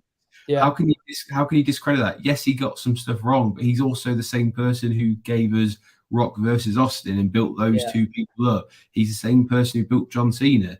So to kind of dismiss him as this person who's really out of touch, as a completely sweeping statement, I think is a bit harsh because he has got a lot of stuff right. So that's an interesting take. Yeah. If Vince's only thing that he gets at WrestleMania is Omos versus Brock Lesnar, fine, I can deal with that. I don't see his fingerprints over a lot of what they're doing, to be honest. I just don't buy into it personally. But as I say, I think it would be remiss of Triple H not to take some advice heading into the biggest show in the industry for the first time. At the very least, this is his first WrestleMania sat in that seat. So it wouldn't surprise me if he's getting some advice. How much of that he's taken in, I don't think it's too much, but I think it's enough. Yeah, and there's an interesting comment from Misfit Game, and I don't want to get too deep into this, saying to be fair, Andy, this isn't the same Vince who booked The Rock versus Austin. I mean, that's again an interesting point there from Misfit Gamer. Sam, do you have anything to add on what Andy said there? Yeah, but I'll keep it brief. I agree in the sense that, Triple H is still in charge. I had the same thought. Things are feeling a little bit Vincey in recent weeks. Never mind Uzi, they're feeling a little bit Vincey. But I recognise what Andy said is fact, and it's a case of we've lost a little bit of confidence with a couple of things, and now we're so worried about Vince returning to creative that's playing with our minds. And here's the thing: there will be a little bit more Vince influence now, but Triple H would be stupid to not listen to him. But having Triple H having the final say is very, very important. And I agree with Andy in the sense that we should listen to Vince, but I also kind of agree with Misfit in the sense that this isn't the same Vince who booked all those greatest hits. The Vince of recent years has been frustrating and lackluster and completely out of touch. Like, he's still got stuff right though. Like Roman Reigns, like he was right to completely flog that horse because look what Roman Reigns is now. So there are glimmers of genius in Vince that are still there, but the problem is the day-to-day stuff is doldrums with him, where Triple H is consistently good and makes less missteps. So I love the idea of having Triple H in control and Vince in the background giving a little bit of advice when it's asked for and when it's needed. And I think that's what's happening. But is Triple H probably giving Vince a couple of things to keep him happy? Yeah, probably. Yeah, I do want to give Andy, as we do finish off, obviously Andy's our special guest, and we always appreciate Andy from Rush on Rock coming to join us. I do want to give you a chance to, because I didn't want to just cut you off there. Obviously Misfit Gamer engaging directly with your comments there. About Vince, and I can see your points, Andy, there, and I can see Sam's as well. Anything to sort of say to finish off to Misfit Gamer's points about it not being the same Vince, and about obviously Todd as well, talking about as many things Vince got right, as many as he got wrong. And I think obviously you were very articulate with your points there, Andy. So I'd quite like to give you an opportunity to kind of reply if you feel the need to. If you don't worry. Yeah, I know I kind of mentioned it earlier, so I like to kind of like tie things in, but I don't put a lot of stock in dirt sheets. People can make things up very easily. So if you take away everything that is rumor and hearsay and stick solely to the stuff that we know is a fact, this year's WrestleMania main event, whether people like it or not, was booked by Vince McMahon. Yep. He was the one who turned Roman heel. I know there's a comment there that said Roman wouldn't come back unless he was a heel. That's a rumor. That's never been said, as far as I'm aware, in a public forum. Agreed. Maybe it's true, maybe it's not. Vince was the one who brought Cody Rhodes back. We have Roman Reigns as a heel versus a returning Cody Rhodes. No matter how we got here, this was booked by Vince McMahon. So it might not have been, it might not have been WrestleMania main event that was originally scheduled for, but we were always going to get to this point. Triple H has then embellished it and kind of polished it and got to where we are. And let's face it, there is an argument to say it's quite a convoluted process to get to where we are, because we've had the whole Sami Zayn thing, because Triple H listened to what the audience wanted, steered into that a little bit before coming back onto this course. So all I would implore people to do is try and take things at face value. If it's said by someone in a public space, it is fact, because that is what they're saying. Obviously, sometimes people lie, that's fine. But if it was said in an interview, I certainly haven't seen that Roman said that. So, as I said, it's an interesting debate, but do we know which interview? Sorry, Andy. Sorry, go on. Yeah, sorry. As me and Sam have both said, I think it's one of those cases of the fear of Vince McMahon being back, coupled with a couple of like iffy booking decisions or convoluted, confusing things, is like putting 2 and 2 together and getting 5. It's that could be what it is. We don't know. So, as I said earlier, let it play out. Let's see where we're going, and then I'm sure we're going to enjoy WrestleMania no matter what. But just enjoy the ride, man. Absolutely, and we are here to enjoy the ride. We've obviously we're well on the ride to WrestleMania. We will all 3 of us be in Los Angeles. There will be some content from our hotel room, which sounds weird when I say it like that, but we'll be doing some special live streams from our hotel room. It's going to be tight. It's going to be packed in. Me, Anthony, Dan and Sam are going to be in a hotel room, and Andy is probably going to be visiting. He doesn't know this yet, but he's going to be coming in.